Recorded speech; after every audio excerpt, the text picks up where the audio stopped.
Yeah, they tell you that you should quit trying. You were too small, that you were too young.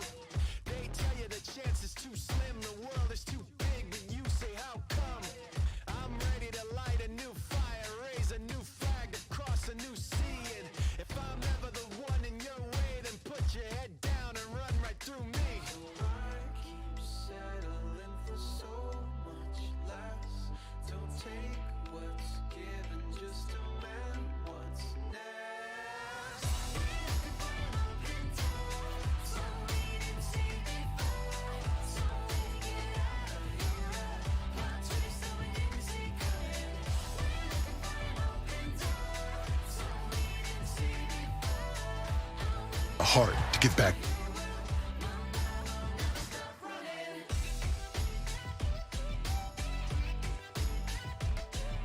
It's something like a shadow in the valley, colossal. Open up your eyes, young one, and be watchful. Behind closed doors, trying to write a new gospel. They are not God, they're not even apostles. I come with the dumb drum banging you breathless.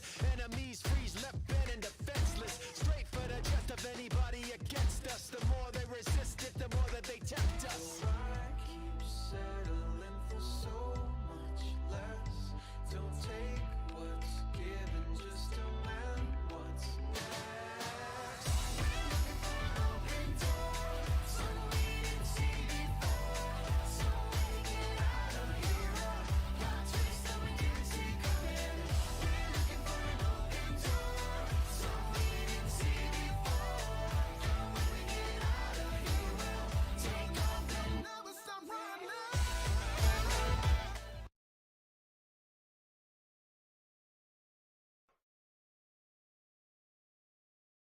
You know when Bulls fans were saying, "Hey, let's tank, guys.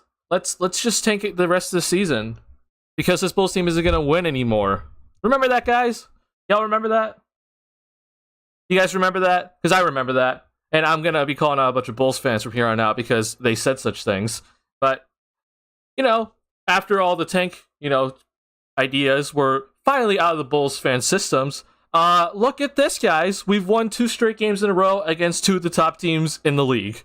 What a win, honestly, by the Bulls tonight. I am honestly shocked that the Bulls got this win. I predicted that the Bulls would not win this one, but they did it. They did everything that they needed to do to get this win. There's still a lot of things that I have to say are a little bit concerning, but I can't be upset. I mean, you got this win somehow. You're able to pull it out, even when a lot of things I thought were going against you in this one, including some poor officiating, which we're going to talk about in this one. I am livid about the officials right now, and I don't, even though we won the game, I'm still going to be upset at the officials because they need to be suspended and punished for some horrible, horrible, horrible calls in this game. But even with the horrible calls going against the Bulls, they won this one. So screw you officials, you didn't change this game, even though you're trying to rig this one.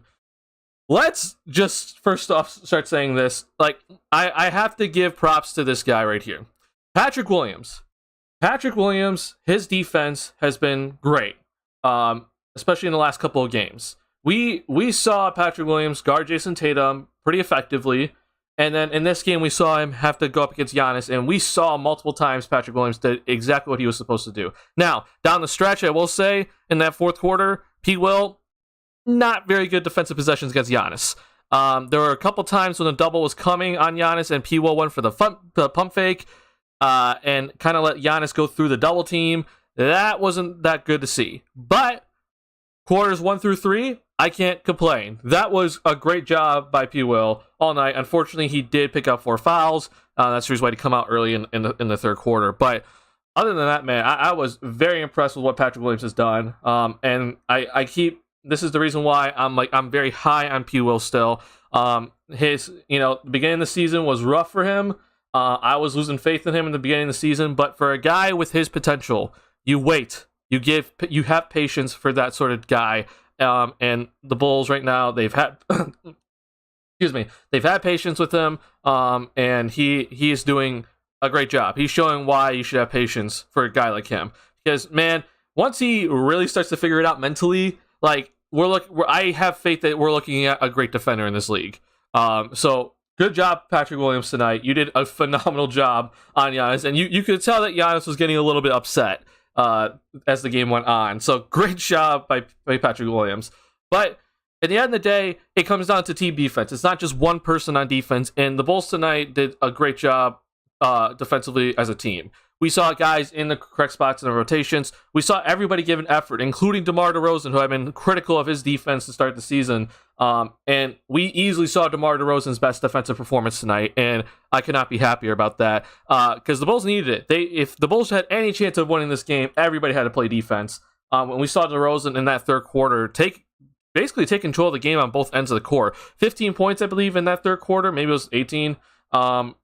And he also was active defensively, took 2 charges, blocked a shot on Brook Lopez. That's how the veteran guys have to play. Even if you're not a great defender or known for being a great defender, you have to play this way. And DeRozan did just that. Props to him, man. That was great to see DeRozan just absolutely take charge and give effort on both ends of the floor. Awesome to see. And last but not least, I want to say this. This number right here has to be something we watch for the Bulls. This Bulls team is one of the top teams in the league in passes per game. They're one of the top teams in the league in passes per possession, but they're middle of the pack in assists. This right here, that number, the assist number, is something I'm always going to be watching for every single game because the Bulls, yes, they pass the ball a ton, but is it actually effective passes? Does it lead to actual buckets? Tonight, it led to a bunch of buckets. We saw the Bulls just scoring no matter what. And it was good offense. And the Bulls' offense was clicking tonight, and guys were hitting the open shots. Awesome to see from the Bulls. And we saw the Bucks force them to shoot 42 three-point shots tonight, which is a season high, and the Bulls made 18. The Bulls made the open shots when it mattered, and my God, did it matter. Whew! Because there were some moments in this game where I was definitely nervous that it was about to fall off the rails, but the Bulls hung in it and got themselves to a victory against the Milwaukee Bucks, which we haven't won against in five years. So awesome to see that. What's going on, Patrick? I see you here. Good to see you. Is it Go-Go? Glad to see you back. Cod, see you here. And then is it Cramey? Is that how to say that? But glad to see you guys are here.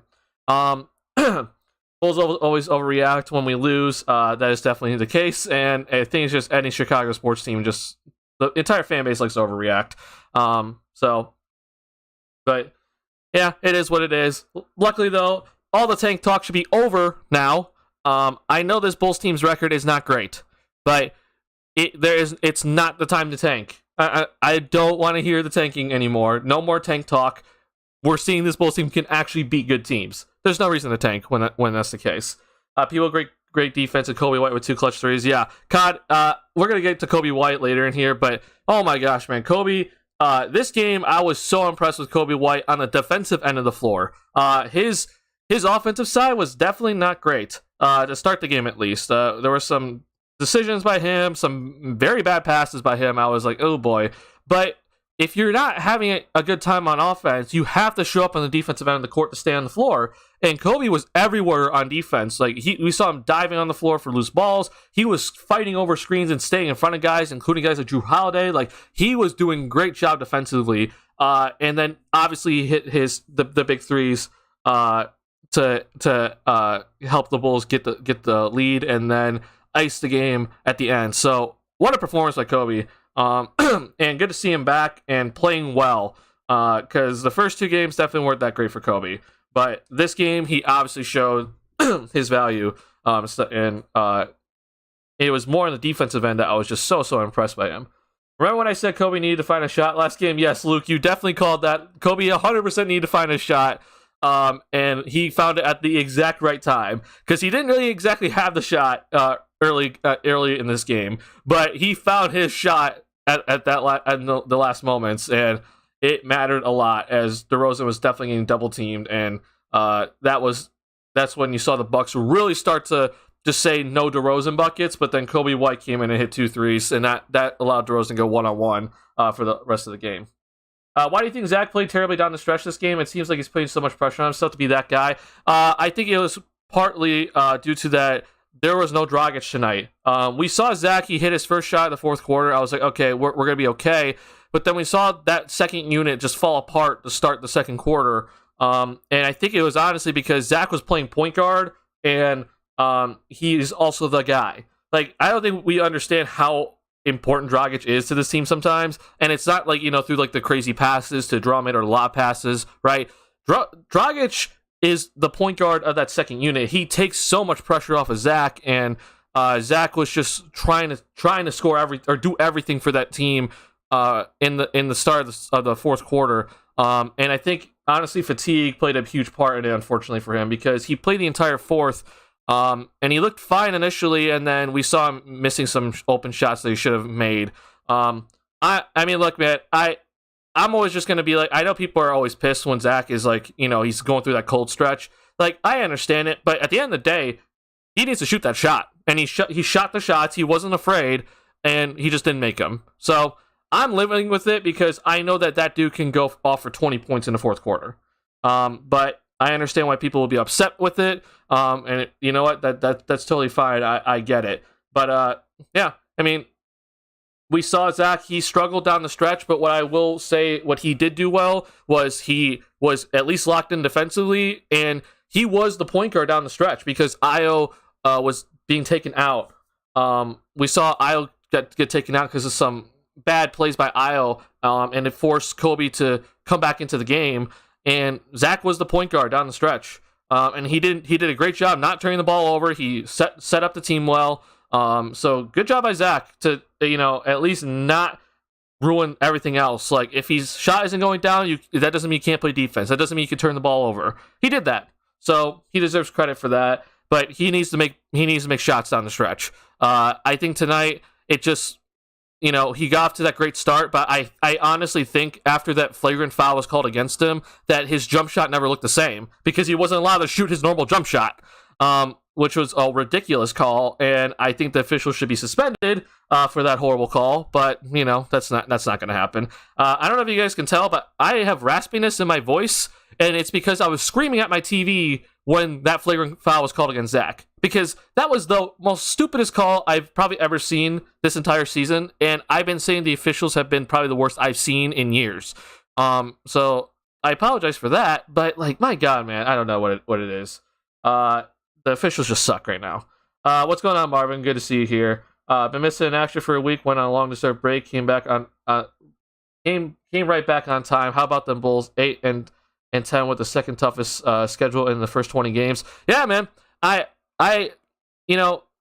sucks that this Bulls team, this record right now is 8-10. I think this Bulls team can definitely be at the very least you flip that where it's at least 10-8. If the Bulls just got some wins against some teams they should have won. But the biggest thing right now for me is I'm looking at this team, and they're putting up a great fight against some of the best teams in the league. Now, I don't know what that exactly is. Like, what is leading to that? Is it that the Bulls, they're coming in only ready to play the best teams in the league? If that's the case, that's not exactly great because you need to show up every single game. Or is it that other teams are coming into this against the Bulls and be like, oh, this team's going to be easy to beat, and they just underestimate them? I don't think the Bulls are being underestimated because we saw them in the playoffs last season. So they're on teams' radar, but it looks like right now that this Bulls team is coming in ready to play against the top teams in the league. We saw the Bulls beat Boston twice, and the other game at TD Garden when they faced them, it was a close game. They lost by 4. We saw them beat the Miami Heat, who have not gotten off to a great start this season.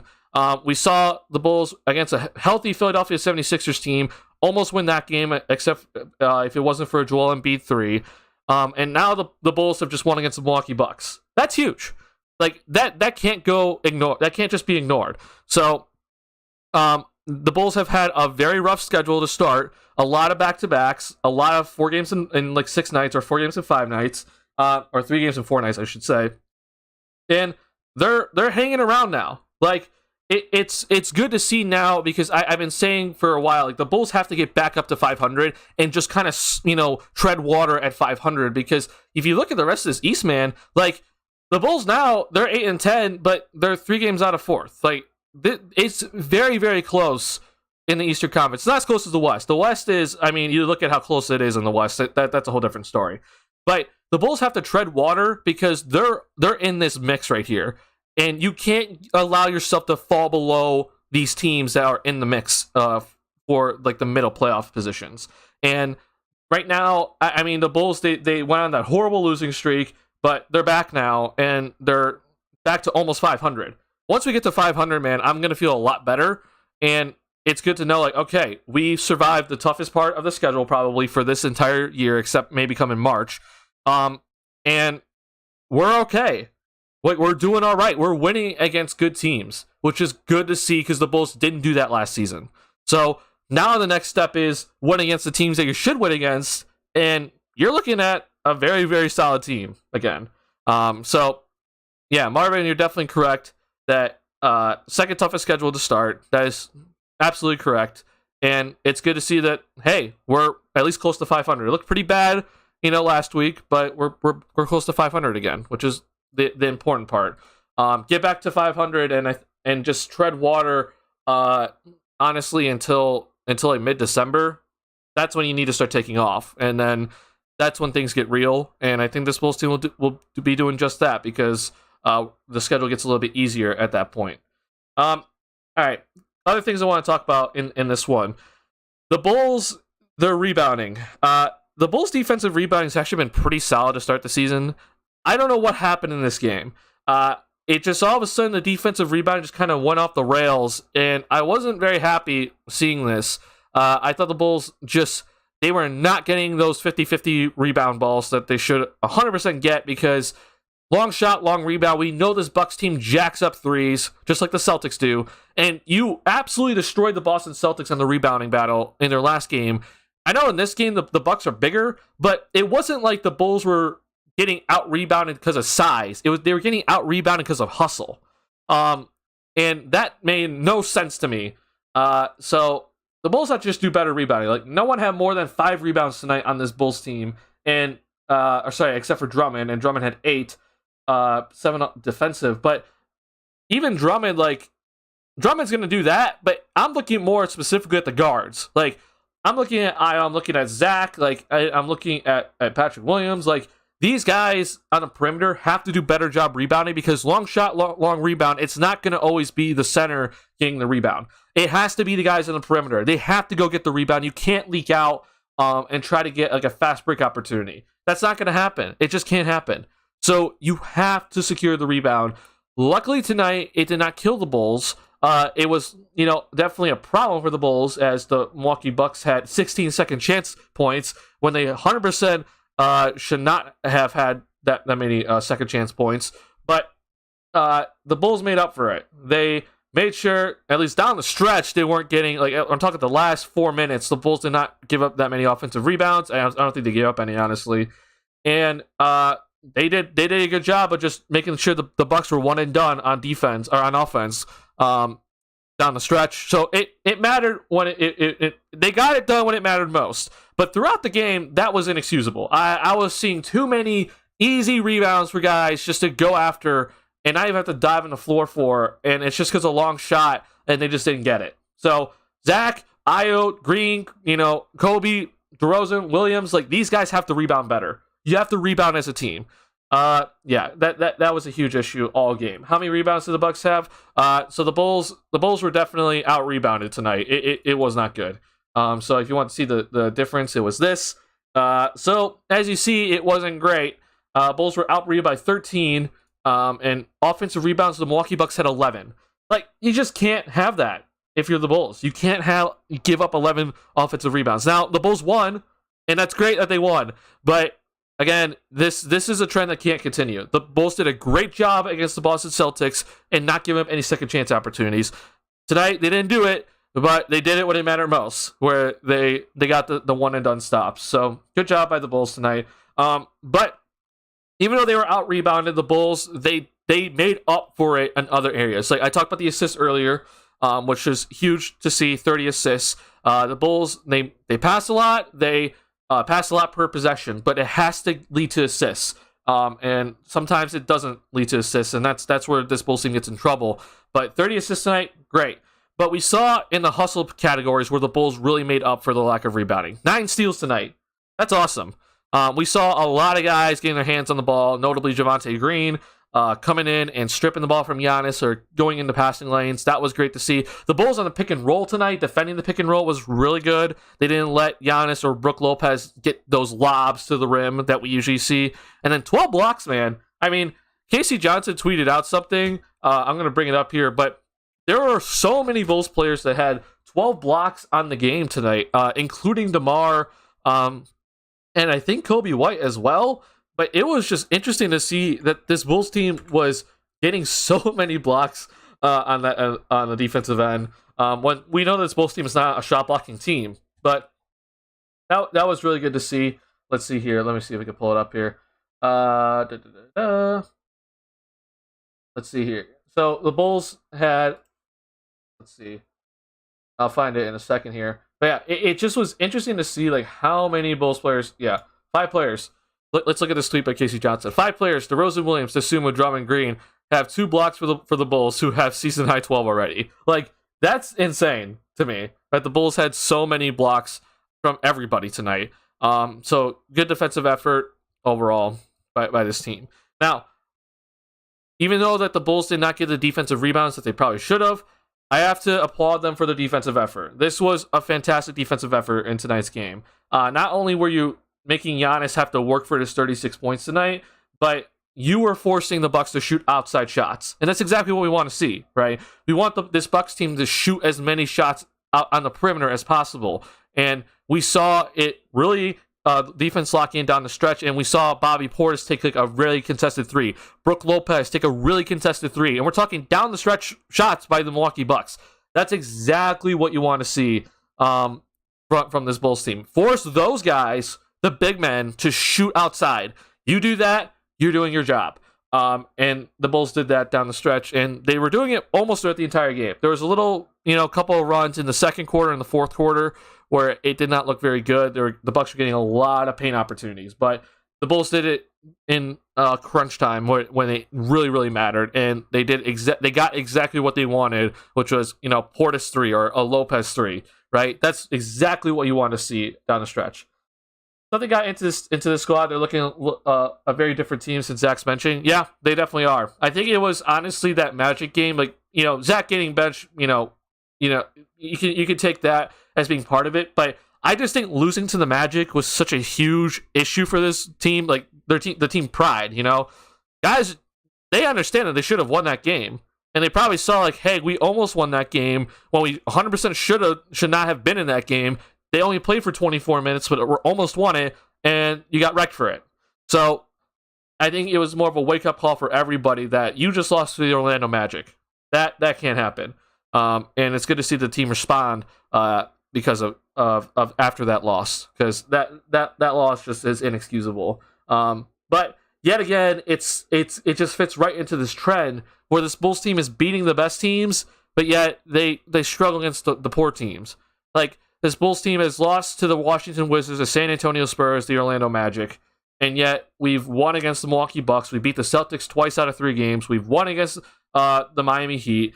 I don't know why this Bulls team can't beat the bad teams or the teams that we should be beating. But it's okay. At least we're getting the good wins. Which is, I just think this is better because for the rest of this season, I at least know that if the Bulls if to start the year, the Bulls aren't winning against the bad teams, that's a fixable thing. If you're not winning against the good teams, I don't know if that's fixable. So at least it's good to see that the Bulls are winning against the good teams, and hopefully the bad play against poor teams gets better, because it needs to. If this Bulls team is going to have a better record than what we're seeing right now. All right. So, I want to, let's see here. I wanted to talk about Giannis, and I gave praise to Patrick Williams to start the game, but I want to like go over how the Bulls really guarded Giannis very well. And it was really interesting to see because the Bulls went to a zone a little bit, but I want to talk about Giannis in just a second here, but if you guys have not liked the stream, I would really, really appreciate it. So hit that like button if you could. And if you're new to the channel and like Bulls content, hit that subscribe button. I'm doing Bulls content all season. So go ahead and hit that subscribe button if you're a Bulls fan and new to the channel. That'd be awesome. But let's talk about this here. Giannis had 36 points, okay? He has 15 of 27 from the field. But here's the thing. I believe Giannis only had 8 points going into the first half, or going into the halftime. I could be wrong about that. But this was, in my opinion, huge. Because we saw here, so Giannis had 8 points going into the first half. We know with Giannis, he's going to get his points. At the end of the day, he's going to get to that 30 mark, or at least close to it, because you cannot stop that man. You can contain him, but you can't stop him. The biggest thing for me is this. Let's say Giannis had, because Giannis, what do you have? He had 28 points in the second half. Let's say Giannis had a great first half, right? All of a sudden, we're looking at this dude having like a 40-plus point game. So to see the Bulls at least for a half, where we kept them at single digits, is huge. That's a huge win, because like, at the end of the day, you know he's going to get to that 30 mark, but you at least made sure he's not going for 50, right? If he goes for 50, you're screwed. You're not winning that game. So this was huge in my opinion. But for the rest of the Milwaukee Bucks players, I'm looking at this specifically. Like Drew Holiday, 3 for 6. You contained him a lot. 14 points, sure, you can live with it, but you didn't let Drew Holiday get 20 points on you. That's something that you can control. That was huge. Brook Lopez got off to like the hottest start I've probably ever seen Brook Lopez get off to, but he did not make many shots down the stretch, which was great to see. But you look down the rest of these guys, right? You don't really see anybody kind of dominating. Like Wesley Matthews, 2 for 3, okay. George Hill, 3 for 7. Like that's all right. You can live with it, right? Pat Connaughton, who just came back, probably, has some rust, but he was 1 for 3. But the thing about Giannis is that he can make the role players really good, right? We saw in last year's playoffs that Grayson Allen had that, it was like a ridiculous game 3, right? Where he just was lighting up the Bulls from everywhere. The Bulls did not let that happen tonight.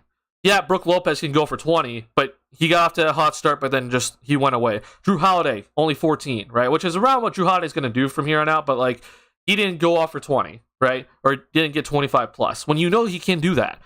That's what the Bulls have to do against this Bucks team. Giannis, he'll get his stuff, but everybody else, you got to contain them. And they did that tonight. That was huge. I can't say it enough. That was huge for this Bulls team. On our end, DeMar DeRozan just had, I think, just a phenomenal game all around. DeRozan had easily his best defensive performance tonight, but we saw in that third quarter, man, he just straight up dominated that third quarter. And I thought the Bulls on offense in the first half were relying heavily on that 3-ball, and I'm like, okay, this isn't sustainable. So how are you going to get points when that isn't sustainable? And we saw the Bulls did a pretty decent job in the second half, where we're like, okay, this isn't sustainable from the 3-point shot. Well, we got to score in other ways. So they scored in the half court much better. And then we saw them really get out in transition off of Bucks either turnovers or missed shots. The Bulls were getting out in transition and getting some transition opportunities, and that was huge. Because if you're not going to hit the 3-ball at a high rate, you got to score in other areas. The Bulls hit the 3-ball to stay in the game in that first half, but they didn't rely on it down the stretch, which is exactly what I wanted to see, because we know that 3-ball wasn't going to be reliable. Obviously, Kobe hit those big threes, and Vooch hit some big threes too, but we didn't see them straight up relying on many 3-pointers like they did in the first half. They hit, I think, 12 threes in that first half and only 6 in the second half.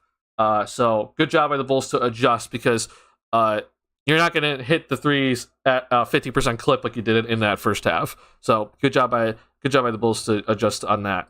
So that honestly just kind of recaps this game. I was really surprised at how well this Bulls team was playing. After that first quarter, when we got down by double digits to start the game, which or maybe it was close to double digits. But we knew the Bucks were going to come out and hit us in the mouth, because that's what the Bucks do at home. They do that to every single team. They come out with a lot of energy in that first 5 minutes, and the Bulls weathered the storm, which is what we like to call it.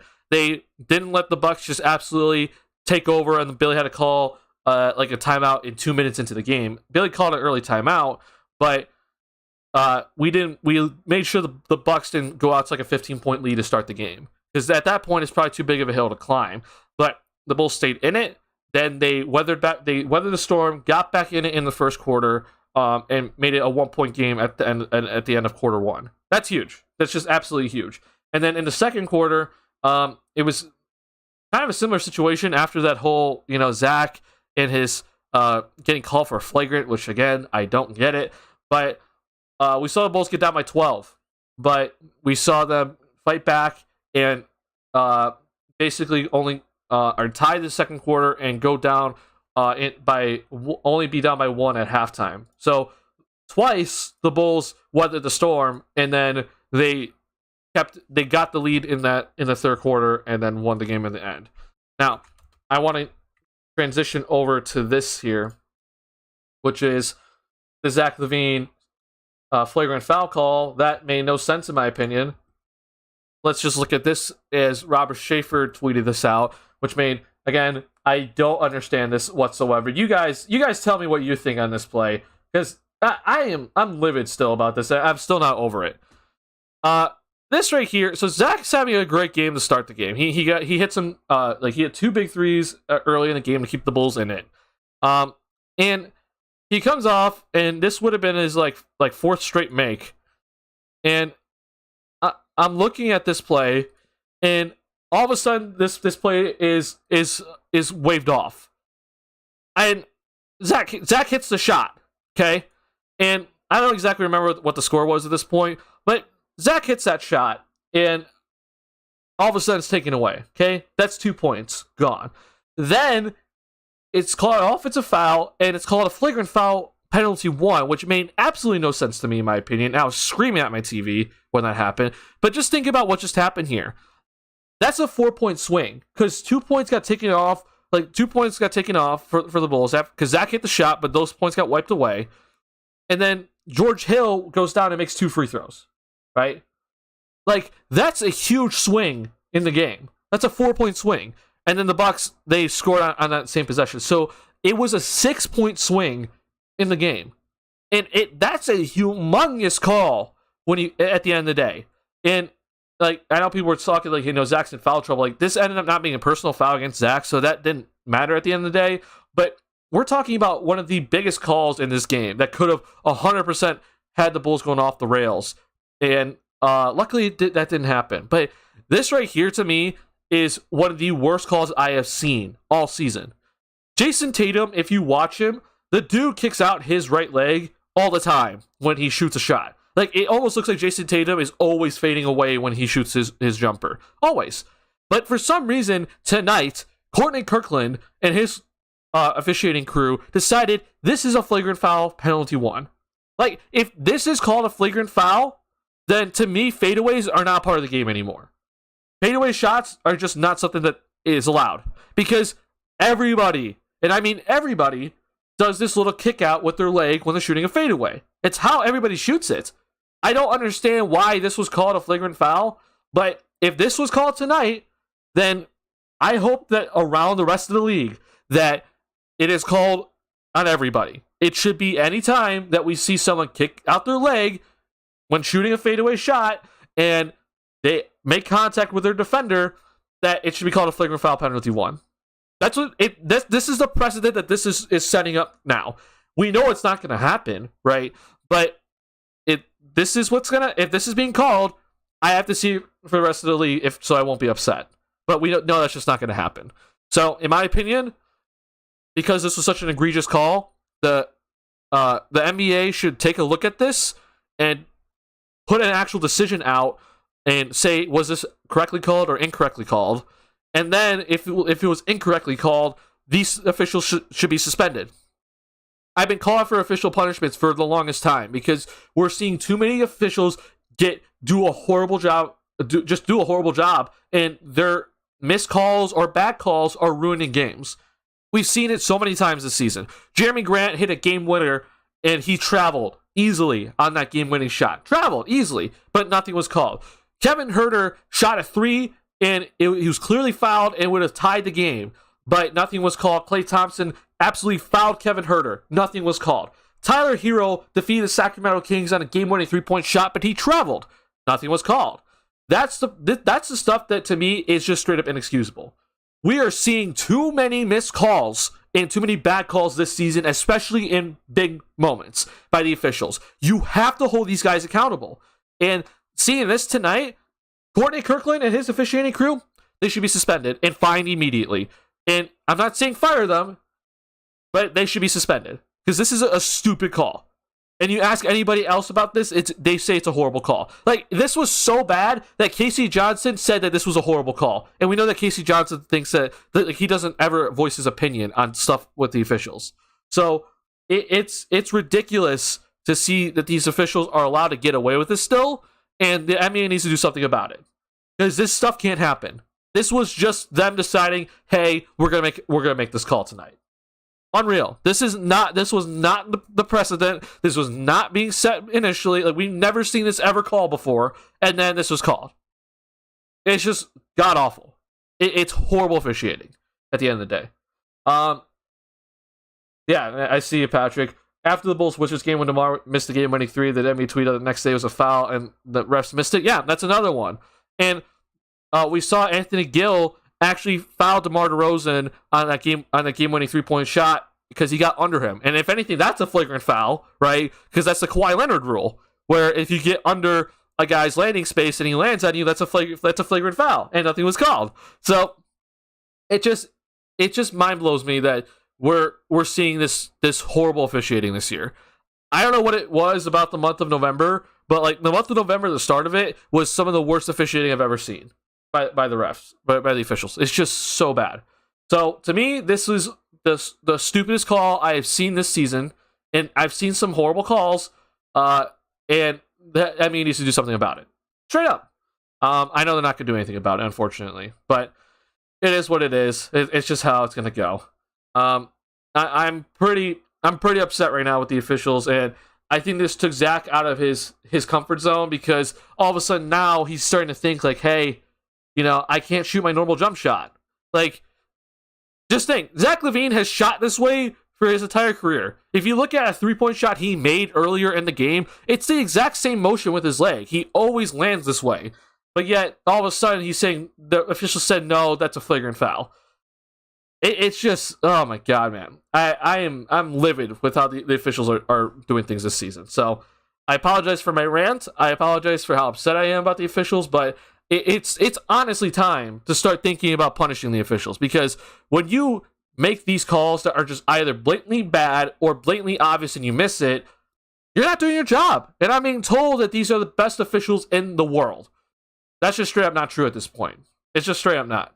The officials need to do better. And if you're wondering about, inexperience, my friend David and I, we went through and did a little bit of research. Or I should say David did some research.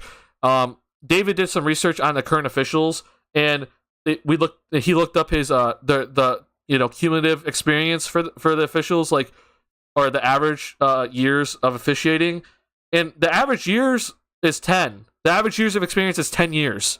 So it's not like these officials are new, right? Those numbers are a little skewed because you got guys like Kenny Mauer, who's not officiating anymore and not calling games, and it looks like Kenny Mauer is actually suing the NBA, but like. Either way, though, we're still looking at a lot of officials that are very experienced, that have at least 5 years of experience under their belt. I don't know why it's so bad this season. It's just some of the worst I have seen, and it can't go on. It just straight up can't. So, NBA needs to do better. They have to do better with this type of stuff. And I truly hope that they're going to start thinking about it. The officials have a union, and I'm glad that they have a union. They have a right to have the union, and they make sure that the NBA just doesn't fire, an official just because of one misplay that was a bang play, that people can live with missing. But to me, there needs to be something else where if the officials are seriously not doing their job, the union can't full out protect them, because just like with any job, if you don't do your job, you get punished. Whether that's being either suspended or being fired, whatever. To me, if stuff like this happens where it's an egregious call that is absolutely missed and was called completely incorrect, the official that called it, you're suspended for a week. That's how it should go, in my opinion. We saw recently that Jason Tatum was called for a technical foul after he just basically, it was a foul call on the Celtics. Tatum did say a word to the refs. All Tatum did was just like this, and just be like, dang it. That's all he did. He looked away from the official. The official gave him a tech. And the NBA rescinded that technical foul the next day. But in my opinion, the NBA should fine the official what Jason Tatum is going to get fined, because the NBA, every time a player gets hit with a technical foul, it's $1,000 fine. So the official almost made Jason Tatum pay $1,000 for just doing this. That's all they did, right? And the NBA took that away, which they 100% should have. But in my opinion, that official that gave him that tech should be fined $1,000, because they almost just gave Jason Tatum $1,000 fine.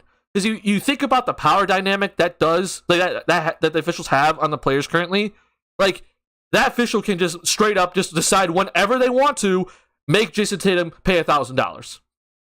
Don't you think that's pretty stupid?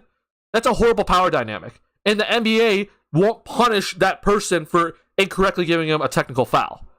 That's ridiculous in my opinion, and that needs to get fixed immediately. And I don't know, I thought it was Mark Davis. I'm not 100% sure who it was. Maybe it was Tony Brothers. But whoever the heck that official was needs to be fined $1,000, because they almost made Jason Tatum get fined $1,000.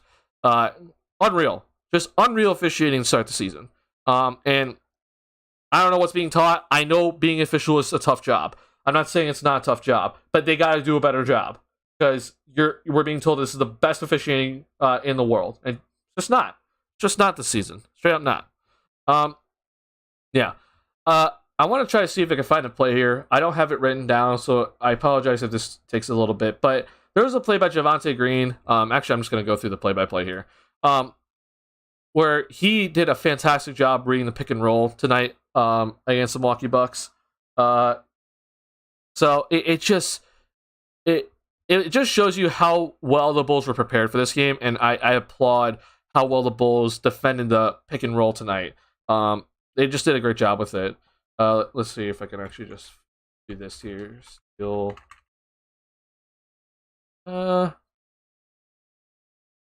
maybe I'll just go ahead and just do Lopez. I see. Okay.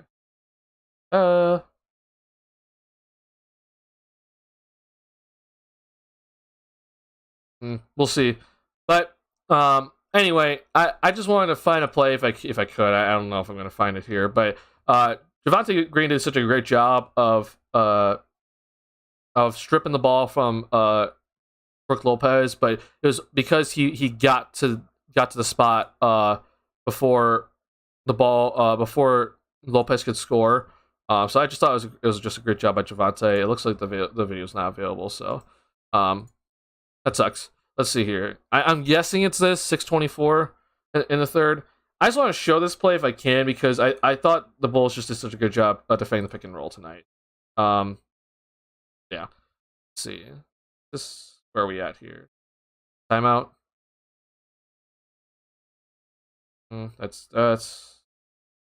That gets blocked here. I know that. I apologize here. Just trying to find this.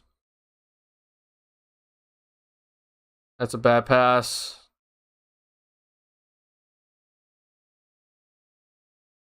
Also, this happened. Giannis flopping, and the officials went. Oh my god, this is the other thing. Like, just watch this here. Like, this is such a flop by Giannis, and this was called correctly, by the way. So like, I can't be too upset. But the fact that the officials even went and looked at this, it just shows me that they just don't have the right intentions in mind, or they just don't know what they're doing. Like, why is this being looked at? Giannis flopped twice on this play, and Giannis should be fined after this game or given a warning at least about flopping. But like, that made no sense in my opinion. That the officials even went and were like, "Hey, let's go look at this now," because as you see here, they're looking at this, and it took forever for them to come to the conclusion that, oh yeah, this was a terrible call, or terrible decision to even go to the replay. Like, what, man? Like, come on. It just makes no sense, in my opinion. Let's see here. Oh, I'm in the wrong quarter. See, this is the reason why I couldn't find anything. Let's see, Green. Green with the block. Green with the steal. Okay, let's see if this is available here. Hope this is available. Nope, not available. Cool. All right, 504 it said. I believe this is the play here. So yeah, let's watch the Bulls on this pick and roll, okay? So we actually saw a lot of this here, where Vucevic was kind of stepping up tonight. So where's my epic pen? Sorry.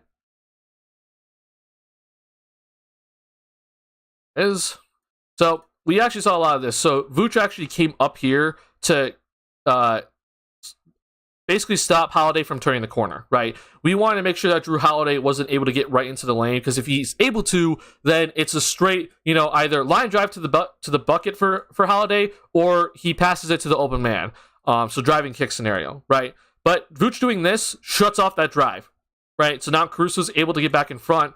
But the thing is that you left Brook Lopez, okay? Now, when you leave Brook Lopez, you're seeing where the help is going to have to come from. This is the weak side of the floor, okay? We have Ayo Dosunmu here. We got Javonte Green here. In this case, Javonte Green needs to step on over and cover up for Brook Lopez. And we see here that Javonte comes on over to stop Brook Lopez from getting the ball right in the middle of the paint. If you're wondering about Bobby Portis and Green leaving him, Holiday making this pass from here to all the way across court to Bobby Portis is not going to happen. Okay, it's straight up something that just won't happen, and it's a very hard pass to do. So you see here, Javonte Green comes on over, strips the ball from Brook Lopez, doesn't allow Lopez to even touch it, and the Bulls are off and running. So the Bulls did such a great job of this, where you saw that they stopped the initial drive by the pick and roll ball handler.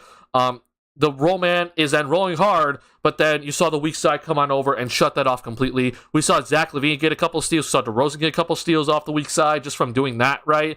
And that's huge, in my opinion. Like, this is something that the Bulls need to do better at, because there's going to be games like this tonight where you can't use the drop. Like, the Bulls tend to use the drop pick and roll coverage, but we saw tonight that Donovan actually made an adjustment where they weren't using the drop every single possession. And that's huge, in my opinion. You have to do stuff like this to keep the opposing team honest, and not just being like, okay, we can just make Vucevic go into the drop coverage and take advantage of him. The Bulls stopped Drew Holiday from his dribble penetration tonight, and that's huge. Holiday had 11 assists, but we didn't allow him to get much in the lane. I thought that was really, really big. Do you think there's a chance? Is it what do you mean? Is it Donaghy stuff still goes on? I'm not 100% sure what exactly that is. I apologize, I don't know this.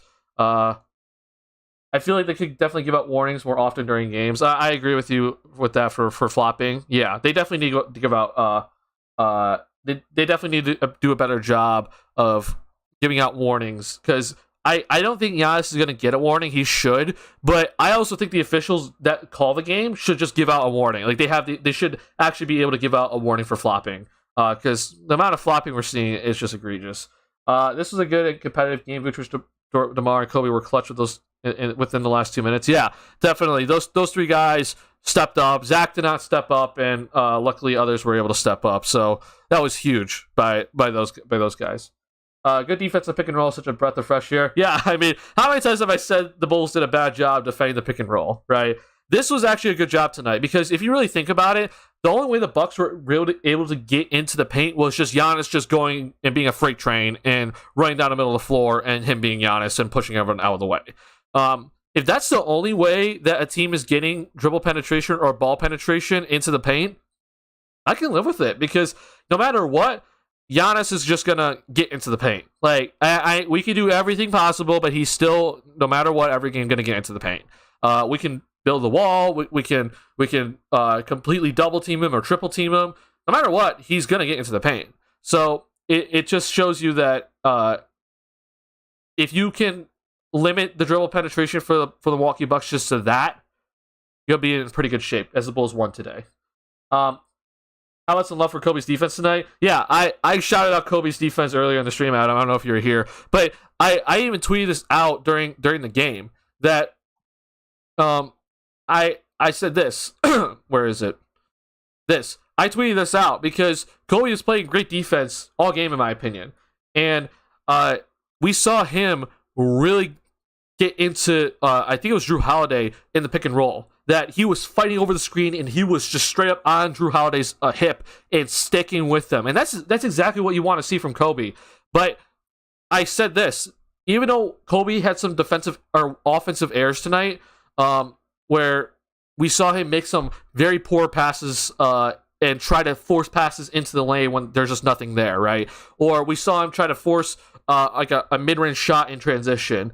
Like, he can have those sort of errors, but if he's playing defense, that doesn't matter. He's going to get time on the floor. And with Dragic being out tonight, he's going to get more minutes and more opportunities. And guess what?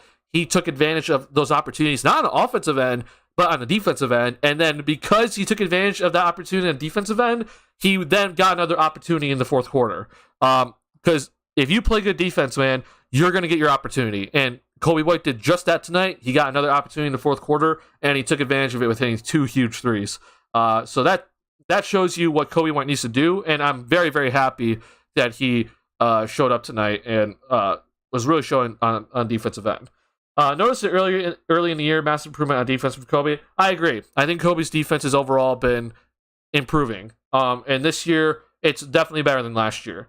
He still has a ways to go, but from what I saw tonight, like it honestly, to me, I'm just looking for effort, and maybe you don't have to have the best fundamentals on defense, but I'm just looking for effort at this point. And Kobe gave a ton of effort on that end, and did a great job. Drew literally sold that last inbound play in the fourth quarter. Yeah, I don't know what Mike Budenholzer was drawing up. I don't know if you guys know this. I personally think Mike Budenholzer is a little bit overrated as a coach. I thought, he's won a championship and he deserves credit for that. But there is definitely some things with that Bucks team that I still don't understand. Like, why is Giannis ever shooting threes? If I was the coach of Giannis Antetokounmpo, I'd say, you know what, man? I love you, but you cannot shoot threes. If you want to be the guy on this team and absolutely be the man in the league, I'm going to take Shaq's line and say, barbecue chicken, you better be down and not block all game. I don't want to see you taking 3-point shots until you can prove to me that you have a mid-range shot. And Giannis has definitely, his mid-range shot is starting to improve. Like, it's definitely getting better, but it's still not consistent. So if you don't have that, then you can't be shooting threes, in my opinion. But that's just one thing about Mike Budenholzer. I thought the Bucks during their championship run against it was that series against the Brooklyn Nets. I don't know why, but to me the Bucks should have won that series and not in 7 games. And I thought Budenholzer was part of the reason why it took all 7 games for the Bucks to win it. That made no sense to me. I thought Budenholzer wasn't doing a great job, and I still think there's a few issues that they still have. But I will say, just to give Budenholzer some credit, the defense that the Bucks have has been great. Ever since Budenholzer's gotten there, the defense has been great. So that is something that he has done very well. It's just on offense, there's some confusion. At least there are times I'm scratching my head. Vooch's eyes lit up when Giannis lined up that 3. Yeah, we saw Vooch. He lined up that 3, and Vooch was just like, okay, go ahead, and just ran right into the paint to rebound. That's, when that stuff's happening, that you shouldn't be taking threes. And I even after Giannis shot that 3, I was like, I just shook my head, and I'm like, okay, that happened. Because it's just something that shouldn't happen, honestly. It just really shouldn't. Mike was hot about that one. The inbound pass, yeah. I don't know what Mike was looking at, honestly. I was like, that was just good defense by the Bulls, and I don't know what that play was. That was a poorly designed play, in my opinion. And that helped the Bulls a lot, and we take that. All right. If you guys are enjoying the stream, I appreciate the like button. I'm glad to see we have a lot of chatters tonight. Obviously, it's a big Bulls win tonight. So good to see that Bulls community is coming out, and excited about this Bulls win, because this was a huge win, and the Bulls definitely needed it. So hit the like button if you can. I'd appreciate it a lot. But yeah, man, there was just a lot that I feel like happened in this game that it was like, oh boy, there a lot of things where you're just like, wow, that happened, right? Kobe White, hitting those clutch shots, which I did not expect that to happen. But that play by Mike Budenholzer with 40 seconds left to try to get that lob up to Giannis, and it was just ridiculously horribly designed play. Like, you're just kind of like, huh, that's interesting. Bucks also had 19 turnovers tonight, partly because of the Bulls defense, but it's those little things like that inbound play that you're just like, what? Yeah. For real, we just got wins against the best 2 teams in the league. Yeah, I keep saying, man, like Bulls fans, they're always gonna overreact no matter what the outcome is, whether it's us winning or losing. If we're losing, it's the sky's falling. If we're winning, it's that, hey, this team's going to the championship. At least I'm seeing that a lot of Bulls fans are being level-headed and thinking, okay, no, these are great wins. This is exactly how this team should play every single night. But at the end of the day, it's, we need to do better against the poor teams. And we have to get out of the mindset of tank this year. Because, my God, let's just end that conversation now. But yeah, good. I'm glad to see that Bulls Nation's coming out and supporting this team as we go on now a West Coast road trip, which is not going to be fun. Late games. So I don't know about streams for those games yet, but yeah, it'll be some late nights for Bulls fans coming up. But I'm looking at this road trip.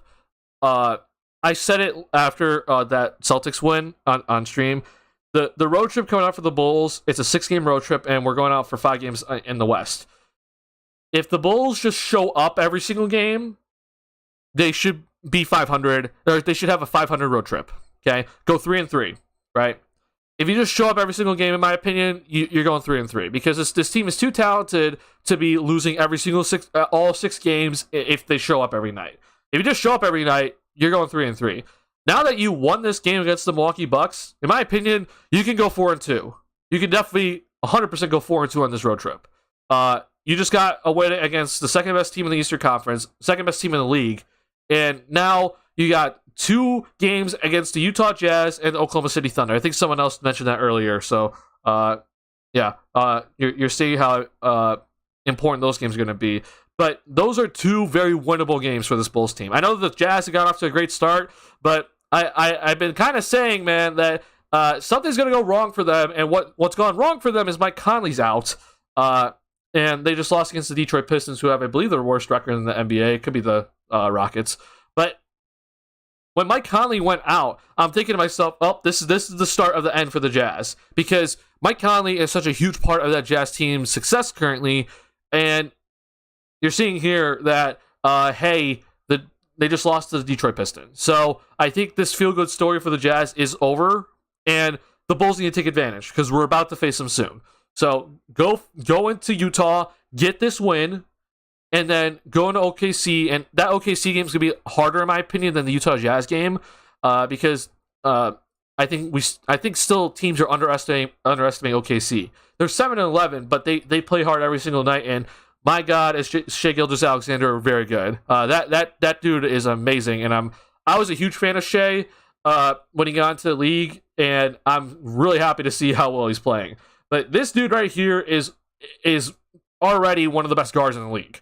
So you have to contain this guy. But the surrounding cast around Shai isn't great, but I think people still underestimate them. Like, Lou Dort is a very good player. So for this Bulls team, you have to understand who are the shooters, who can we take advantage of on the inside, and then who are the stars. And obviously SGA is a star, but don't let someone like Josh Giddey start killing you from 3-point range. So that's going to be very important. So you got the win against the Bucks. I think you could get a win against the OKC Thunder and the Utah Jazz. But the other teams, this is where it gets interesting because you have to face Phoenix, you have to face Golden State, and then you have to face Sacramento, right? That's the part where I'm like, oh boy. So, OKC and Utah next. I think the Bulls got to get these 2. Phoenix, Golden State, Sacramento. This is the part where I'm like, yikes. Out of all the teams, actually, that I think we have a best chance, it's honestly Golden State right now because Golden State's having some struggles. They're having a little bit of a rough stretch, and hopefully that continues. But Phoenix, They don't have Chris Paul, but they're still very good. Sacramento, man, they're on a 7-game win streak right now. I hope, honestly, it's crazy to think about it. I actually kind of hope that the win streak continues until they face the Bulls, because then it's like they're due for a bad game. But if they lose one before they face the Bulls, then they're going to come out with vengeance against the Bulls that night. So I think I'm just hoping that Sacramento just continues to win until the Bulls face them, because then I think the Bulls have the best chance. I saw your comment, Pat. Yeah, Warriors currently being LAC by 16.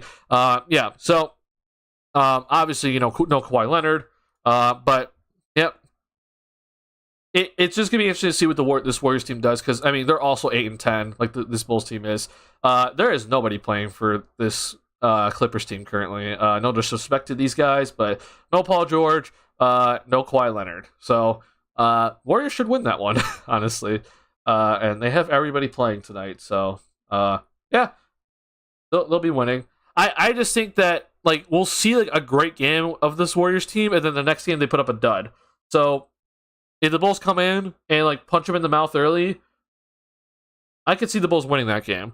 Obviously, Steph has just been a thorn in the Bulls' side his entire career, so maybe not. But I just think that maybe the Bulls can steal a game on the road. That'd be huge in my opinion. Do you think Golden State can get in the playoffs? I 100% believe that, Patrick, because if you look at the standings right now in the Western Conference, Patrick, just look at this right here, right? It is a 2-game separation between the 1 and the 10 seed. Like, people say that the Eastern Conference is the better conference. I just straight up disagree. I still think the West is the better conference, and it's because of this right here. 2-game difference between the 1 and the 10 seed? Like, are you kidding me? The Warriors are 3.5 games behind first, and they're 11th. So the Warriors have plenty of opportunity to get in the playoffs again, and I 100% believe they will. I keep telling people, wait until January hits for this Warriors team. Once January hits, they're gonna be going off. Like they're gonna be just fine. But yeah, this is the Western Conference right now. It is ridiculously close. Like you have no room for error at all. One game, you could go from third down to 10th. One game. If you lose one game. That's how crazy it is right now in the Western Conference. So it's important for everybody to be on their A game. And yes, the Warriors are down at the 11th seed currently, but again, they're like 3 games out of 3.5 games out of first. Probably 3 games out of first after they win against Clippers tonight. Like that's how crazy it is in the West currently. So yeah, that's gonna be crazy to watch for the rest of the season, because it's like everybody's in the mix right here. And even teams like the Grizzlies and the Mavericks, like I know they're 10-8 and 9-8 respectively. I also think that they have not gone off to the best starts this season, and I expect that to get higher. Like I expect for them to go past 500 very, very soon, or get away from being 500. So yeah, this is just gonna be so much fun to watch in the West as these teams battle it out. And I honestly think, man, we're going to see some playoff seeding shifting at the end of the season, in my opinion. Amir Coffee is starting, and let's see, Adam says Coffee is that dog. Yeah, I like Coffee a lot, but you kind of see what's going on with the Clippers right now when they don't have their 2 stars. I mean, they're not out of it, 13-point game, but yeah, they don't have much shot creating ability on that team besides Marcus Morris and Reggie Jackson currently. As John Wall, he's still kind of figuring it out, still trying to get back into shape here. But yeah, I like this Clippers team a lot. I just I don't know if Kawhi Leonard's ever going to be the same, and that hurts me because I'm a huge Kawhi Leonard fan. But they've invested into him, and PG has been great for them. So like we can't be too upset what PG has done, but Kawhi, man, like this Clippers team is not going to go anywhere without Kawhi, and I think we all know that. But like, they might just be stuck, just waiting for Kawhi to return, and he may never return. Like, isn't that crazy? Like, that's crazy to think about, isn't it? That Kawhi Leonard, like, this is the dude you're waiting for, and he might never, ever, ever return. And it just sucks to even think that. honestly. And I'm nervous for this Clippers future. I think it's a big worry for them. But maybe they pull this one out against Golden State. Who knows? Sorry, gotta blow my nose here. Yep. Just a little look ahead into the Bulls and their upcoming road trip. This is, what was usually termed as like the circus trip for the Bulls when the circus came into the town, into Chicago, and performed at the United Center. I'm not sure if it's exactly that anymore. I think that was taken away a couple of years ago. But either way, the Bulls always have a Western Conference trip like this, and we saw it last year as well when the Bulls they faced both LA teams. They faced the Golden State Warriors, faced the Denver Nuggets, forget any other team. But we saw on that road trip the Bulls went 4-2. So it was Portland. That was the other team. So now with this road trip, 5 of the 6 games are Western Conference opponents on this road trip. I want to see them go 4-2 again. I think that would be huge for this Bulls team. They could go 4-2 on the road, and then after that, figure it out what's going on at home. Because that hasn't been the best. They haven't played that great at home. But 4-2 on a road trip, man, I'll be very, very happy at the end of the day. Because then I think the schedule after this road trip, man, like in my opinion, the schedule just opens up so much. Like it looks so much easier. Obviously you have Dallas and Atlanta to worry about, but like you have games against Washington, 2 against New York, Minnesota, New York again, Houston. Like the Bulls schedule just looks so much better after this road trip, and that's huge. So get to at the very least go 500 on this road trip, and then hopefully you go 4-2 after that.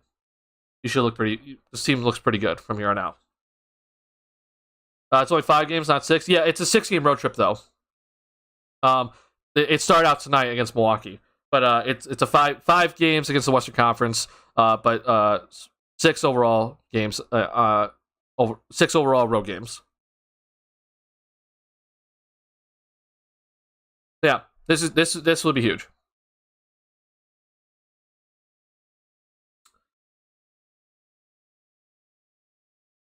All right.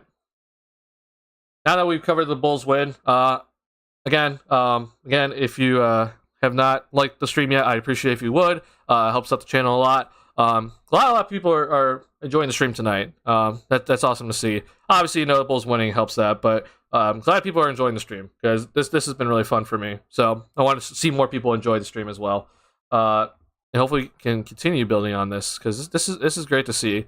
Bulls Nation coming out and having fun. I haven't been able to watch stream for a while, but it's nice seeing you get more viewers here. Well deserved Bulls win. Hey, Jakes, good to see you again. I appreciate that comment a lot. Glad to see you watching the stream again. But yeah, I appreciate that. All right, you guys can either choose the next topic here. We go ahead and you can choose something NBA or if it's Bulls related. I have another topic in mind, but I want to let chat maybe decide on like a topic here.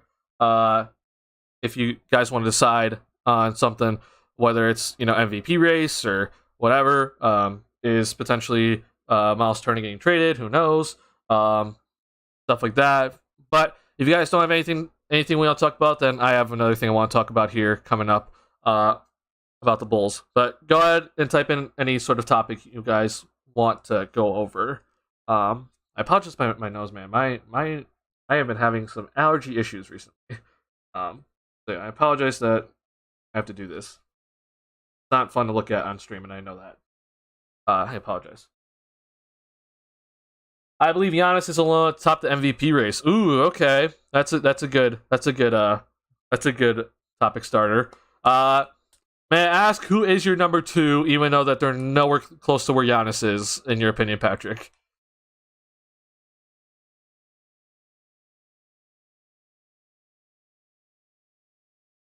Because I have a name, in my opinion, that is pretty much, in my opinion, is on par with Giannis right now.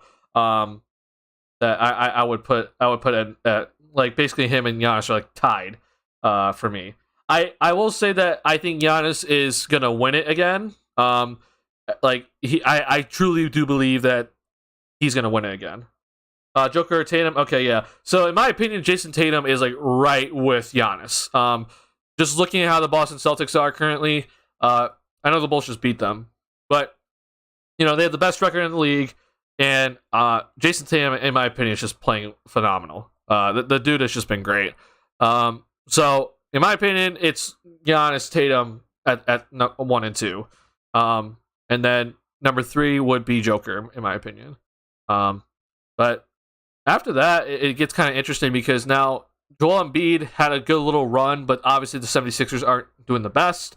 They're 9-9 currently, and my God, the injury bug has hit the 76ers hard. But the other people that I've been like considering, obviously Luka because of his numbers, but it's the same situation, 9-8, not the great of a record. When the Grizzlies were up closer, or close to the top of the West, I would have put Ja in that conversation, but then Ja is also injured. So maybe he came back, but like it hasn't been the greatest for Ja. I believe he came back though, if I'm not mistaken. I could be wrong. Is Ja playing? Yeah, Ja was playing. Okay, yeah. So if the Grizzlies get back up there, I mean, just look at these numbers. They're just they're insane. Yeah, just something that I think is another guy that we can put in that conversation. To be up there in the MVP, but that's obviously not there anymore, in my opinion. He is great, and he's really became a superstar in the past couple of years. Yeah, and I'm happy for Tatum, Patrick. Yeah, I was a huge Jason Tatum fan in college, and I'm glad to see that he's really become a superstar. Yeah. It's cool. It's really cool to watch JT do that. Ben Simmons returned to the Wells Fargo Center. Oh my God, man. All right. I'm very willing to talk about this. So, look. First off, I was very shocked at the 76ers fans that they weren't booing him more. I thought they would absolutely just be destroying him when his name was announced, but they didn't announce his name, or they didn't boo his that much. But they, starting lap, he's announced normally, and just some boos. It is what it is. We then saw him go to the free throw line, and then we saw TNT cut to a fan that said a very, very horrible word. I don't know what TNT was doing there. Maybe it was just a bad cut. It is what it is. But I just have to say this. The Brooklyn Nets should have won that game. Easily. No Joel Embiid, no James Harden, no Tyrese Maxey. I understand that the Brooklyn Nets, they're going through it right now. They don't have that great of a supporting cast, and the 76ers, role players, they're better role players than what the Brooklyn Nets currently have. But my God, like Ben Simmons, man, like could a return to Philly go any worse for you, where you're not facing off against any of the stars on Philly? You're not facing off against Joel Embiid, who publicly called you out, and you're not going to go against James Harden, who you were traded for. You're not going against anybody, and then you lose that game. Like, come on, man. It's not entirely Ben Simmons' fault. Like, Kyrie had some horrible defensive plays that I was just lost at, and I know, KD's the man, so it's not like Ben Simmons is the guy, but it just was like, oh man, like, come on, Ben. I just think it's just so bad for Ben. And here's the thing, like, I want Ben Simmons to succeed, but, and I know it's early in the season still, I'm just not happy with what he's done. Because I just don't think he's really that much improved from his rookie season. Like, he's improved. He's 100% improved. But this dude just had a year off, and he didn't work on his jump shot. Like, that just mind boggles me. I don't know what else to say. It really does bother me that this dude had a year off, and he didn't work on his jump shot. And I'm not saying a 3-point shot. I'm saying a jump shot. I want you to be able to shoot from the free throw line. Like, it makes complete sense. And even that is still being an issue this season. Like, he's shooting 50% from the free throw line, but the biggest thing also is that he's being afraid to go to the free throw line this year, which is obviously something that we saw during the playoff series where he got publicly called out on.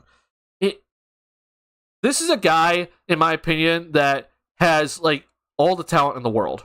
Like, I want to see this dude succeed because I think he has every bit of talent to be one of the best players in the league. And yet, he's capping himself by being having no ability to shoot outside the paint. And it just bothers me to see that. And I hope he turns it around, but kind of makes me think that, you know, it really does prove the point, which I've been kind of going off of recently. Like, mentality is such a huge part of anybody's game. Ben Simmons, he doesn't have the right mentality to be the superstar or be a star. He could be a very good player, but he doesn't have that mentality to be the guy. But I think he has the talent to be the guy. So it just makes me upset to see that. This is my opinion, but yeah, what a return, I guess. I hope he figures it out. I really do, because I think that'd be extremely fun to watch him dominate the league. It doesn't seem like it's ever gonna happen. Let's see here. Big Jordan, I see you're about to leave here, but you want to talk about marketing. I think that was for the MVP conversation, but in my opinion, marketing is not someone that I'm putting up there. If anything, he's like 10th in my list, which, you know, not something I'm too impressed with at the moment. With marketing, I know the Jazz, they've shocked me to start, but we saw them lose tonight. But also, like, yeah, they may be leading currently in or not anymore. They just fell down to 5th. So they were up early, but now they've fallen back down. So, yeah, it's a overall it's a good start to the season for the Jazz, but we just saw in this game. I mean, look at Markkanen's numbers, 4 of 13. Like, this is what I just kind of expect it to go back to for Markkanen, which is he's going to get a lot more shots, but he's going to average around 15 to 17 points per game. You know, I hope he proves me wrong, but he wouldn't be in my conversation for MVP at all to start the year. And then Mitchell, you brought Mitchell too. That's also a good person to bring up. The Cavs did go on like a 5-game losing streak, which is kind of crazy to see. But yeah, Mitchell has done a fantastic job, and he'd be number 4 on my list currently. Just going off record too, because as much as I love John and Luka, their record's got to be better. I know it's pretty stacked up in the West, where, like, you know, one game could all of a sudden be like, ooh, look, Memphis is in first or in second. But yeah, I think Mitchell deserves to be in that conversation too. So probably have like Luka and Ja right after Mitchell currently. With how well Mitchell has played, man. I mean, Mitchell's been playing out of his mind for this season. Simmons' downfall of his career is sad to watch, really, and he might be someone whose mental was poor and effective his play. I totally agree. And I also want to point this out. I truly think Ben Simmons was facing mental health issues as well. I mean, being called out publicly by your own coach and your other all-star is definitely something that can take a toll on you mentally. And I don't think there's anything to play around with at all. It just, I also am aware that, like, look, man, you decided to sit out that entire year and not play for the 76ers again, that's your decision, and that's fine. But if you truly want to prove a point where it's like, I'm better off with not being on this team. You guys are gonna miss me a lot, and you guys shouldn't have called me out on my play. Then, like, dude, you got to work on your game. Like, it's just the reality. You got to work on your game too. I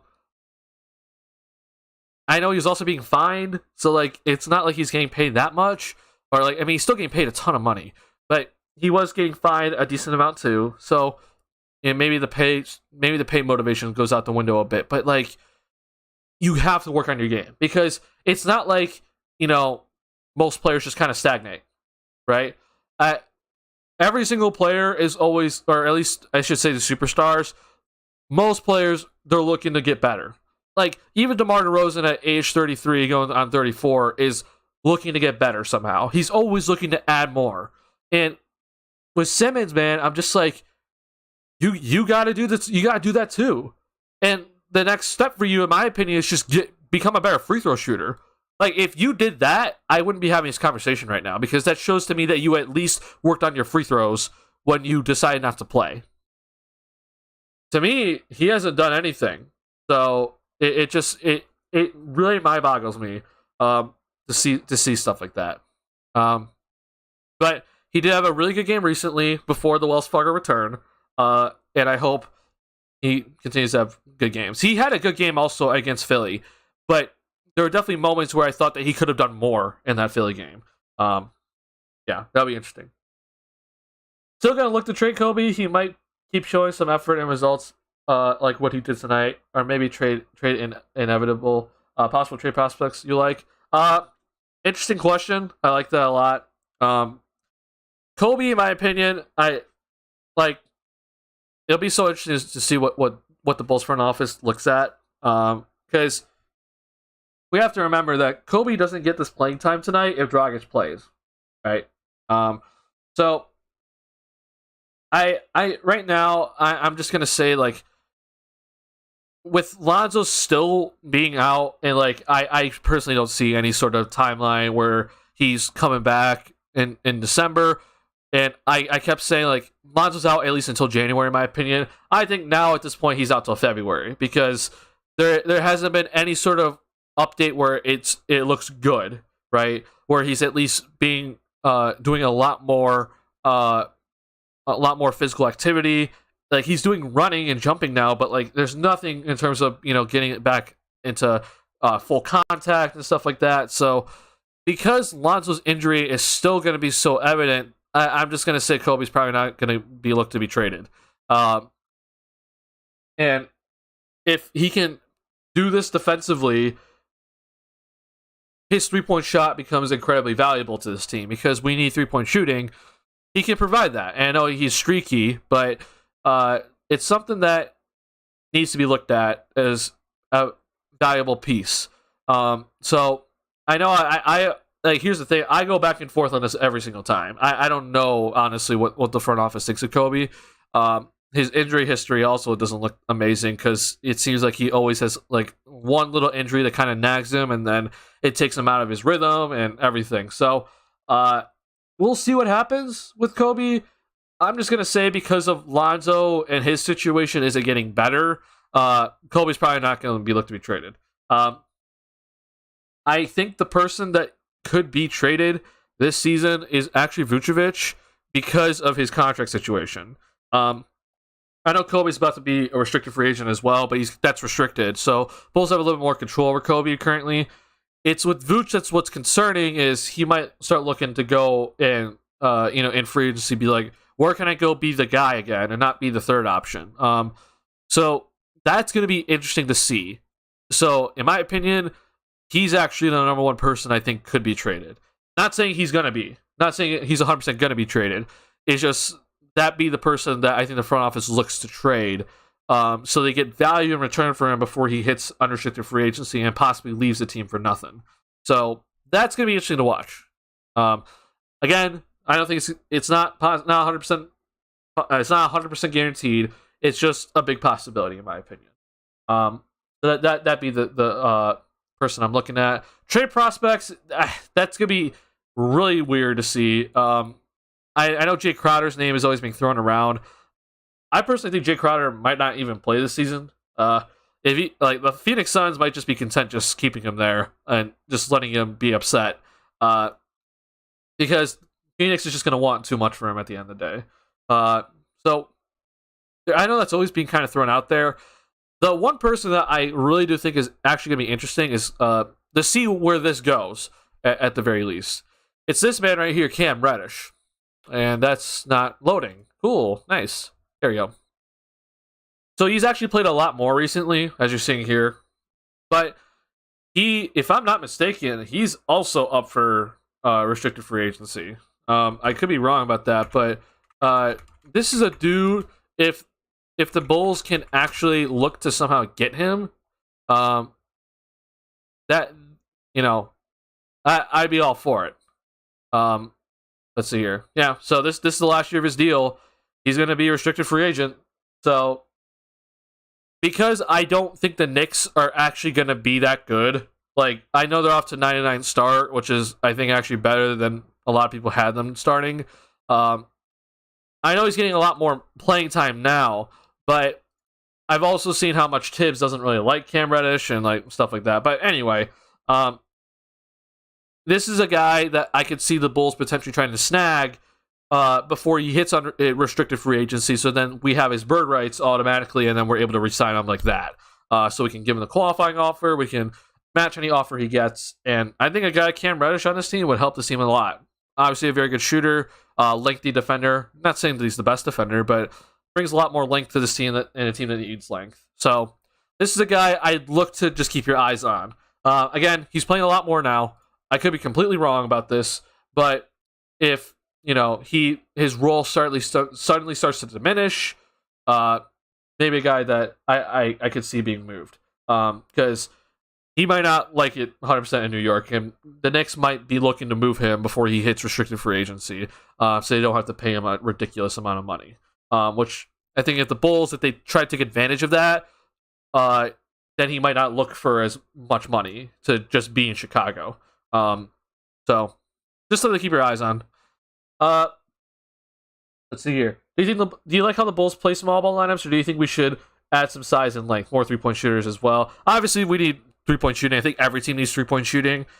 This team currently, here's the thing. When Billy Donovan was hired, I said that you have to look out for the small ball lineups because that's what he does. He likes the small ball lineups. I said look out for the 3-guard lineups. He ran a 3-guard lineup when he was in OKC of Chris Paul, Dennis Schroeder, and Shai Gilgeous-Alexander. That was his favorite lineup to go to. So these small ball lineups is something that just is on Billy Donovan's name, and I think we just kind of have to live with it. Do I like it? There are times I love it, but there are also times that I think is very, very, very much the wrong decision. We saw too many times. I forget who we were playing, but it was this year where I'm like, we can't go small here. Like, why did we go small? That to me made no sense. But in the end, this is how the Bulls are gonna play because they want to get out and run, they want to get out in transition, and they want to have switchability in multiple positions. So it fits the Bulls' play style, which is good. It needs to be used correctly more, in my opinion, for it to be more effective. So second unit, for example, as much as I love Drummond in that second unit, I can see a lineup where the Bulls put Patrick Williams at the 5, you have Javonte Green at the 4, and go pretty much basically all wings and a few guards, and you switch 1 through 4. I think that playing in the second unit, not against first unit guys, but second unit guys can be extremely effective. But we haven't really seen that too often, right? We've seen Derrick Jones Jr. get time at center, and that's when it was more about necessity. But I think Donovan could get more creative and put a guy like P. Will at center and see how that plays out. But in the end, I still think this team needs more length. The way that they're playing currently and the lineups are currently being used, I'm okay with how it's going. I'm glad to see Javonte back in the lineup because he wasn't playing for a while, and he was out of the rotation for a little bit and not getting many minutes. That made no sense to me. But overall, I'm okay with how the team is. I would personally add more size. However they can do it, fine by me. Figure it out. I would get more size, and hopefully that size can also shoot the ball. That would be very helpful for this team, in my opinion. That's just my opinion. That's just the way I would go. But for all the Bulls fans that are wondering about, like, why is the roster structured this way? Why are there so many, small ball forwards on this team? Like Javante at 6'4" playing the power forward position, or Derrick Jones Jr. playing center, right?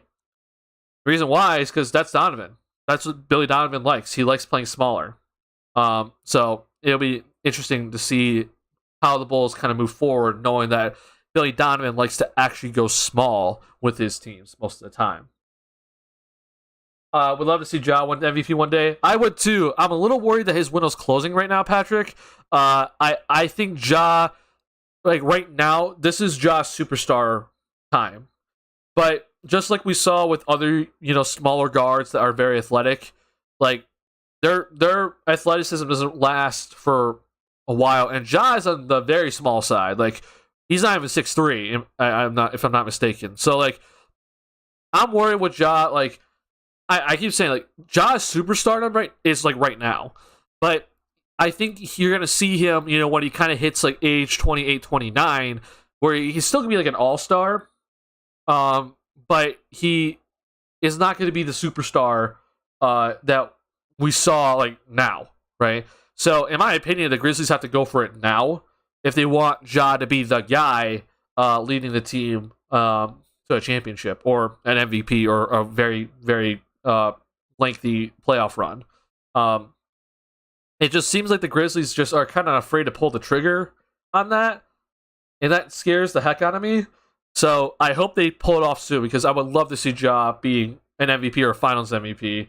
Knowing, at least in my head, his prime, like that we're seeing now, isn't gonna last throughout his late 20s into his 30s, because he's a guy that relies solely on his athleticism and quickness, and that's just not going to stick with him as a small guard, unfortunately. We've seen this too many times. Allen Iverson, Derrick Rose, right? These guys that are on the smaller side that have to rely on their athleticism for most of their stuff. They don't, their prime, I'm talking like their MVP type play doesn't stick for that long. And that's the part that scares me with Ja. So I just hope the Grizzlies make the move now and go get a guy, be the second star. And I love Desmond Bane, by the way. I just think he should be the third option, because if Desmond Bane's your third option, you pair Ja along a guy like Jimmy Butler, who's your second option. Like, oh man, that Grizzlies team is going very, very far in the playoffs, and possibly winning it all. But it just seems like the Grizzlies are hesitant to make that one extra move to get them to that next position, or the next place where they could actually start contending. Yeah. Gogo likes Cam Reddish. Yeah, I mean, I like Cam Reddish too. I think he'd fit in very well with this Bulls team. John Collins trade possibly. I don't see the Bulls going after John Collins. His contract is a little too big, if I'm not mistaken. I believe he's making like $20 million a year. I could be wrong. And also, like, is he willing to play the 5? Right? Oh, this is okay. That's John Collins Racing. I hate this. Let's see here.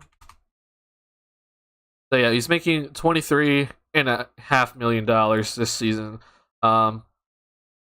He's under contract for a while, so like, going after him isn't the worst idea.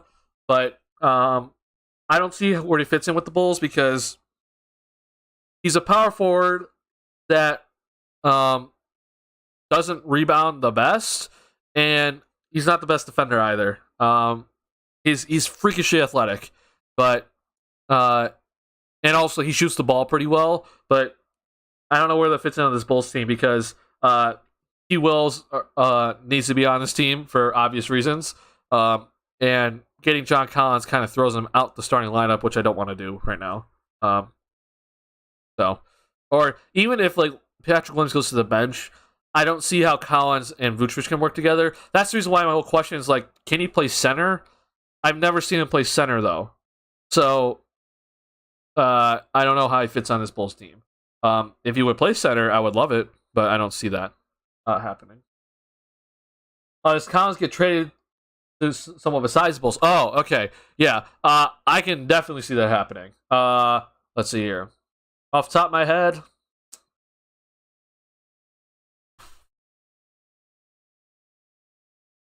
it'll be interesting, but I think a team like the Boston Celtics could actually go after him.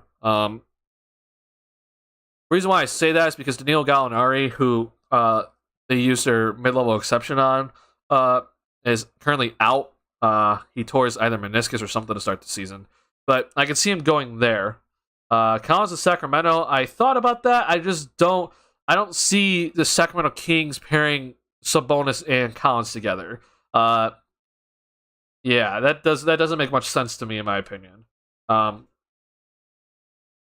Like with Sabonis not being a good defender, Collins doesn't help that. So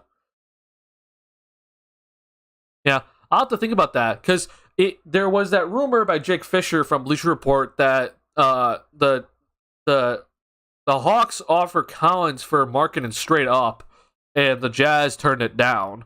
I don't know how legit that is, but that's interesting to me. That the Hawks were just like, yeah, we'll take marketing now for John Collins. So I don't know about that. I'm trying to think of like an actual like contending team that would want John Collins. Like Trailblazers, no, they had Jeremy Grant. The Timberwolves, obviously, they're trying to figure out the Twin Towers play right now, which that hasn't worked out the best. Clippers are not going to do it because they like their wings. Pelicans, there's no room for him. Denver will be interesting, but then they have to sacrifice Aaron Gordon, which they need his defense. So Phoenix, yeah, I guess Phoenix could be a possibility. With Cam Johnson being out and Jay Crowder not playing, I could see it. Puts a little bit more pressure on DeAndre Ayton to be a better defender, but he's capable of doing it. So I could see a Phoenix trade happening. My only thing is this: if you're the Atlanta Hawks right now, like I just don't understand why they're like, oh yeah, let's get rid of him, because DeAndre Hunter has not gone off to a good start this season, and I think they're like full on invested in DeAndre Hunter.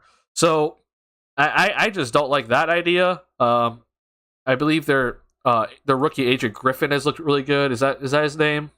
Yeah, AJ Griffin. He's looked really good in my opinion. But yeah, I don't know. Maybe they're trying to move Hunter to the 4. Who knows, man? But I personally, if I'm trading John Collins, then I really want something that fits in with Trae Young and DeJounte Murray very well. I just don't know what's out there. Like, if I'm trading into Phoenix, right? Like, what am I going to get back in return that's going to fit this team better? Like, I guess Cam Johnson, but he's currently injured. You're not getting Mikal Bridges, so Jay Crowder, he's nice, but he's on the older side. Also, he's not under contract for next season, and John Collins is under contract for the next 3 seasons. So, yeah, I don't know. That'd be interesting to think about. Yeah,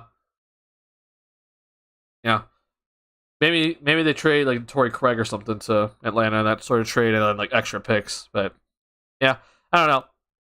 That's interesting. And then the other team that popped into my mind, which is kind of weird, is the Washington Wizards.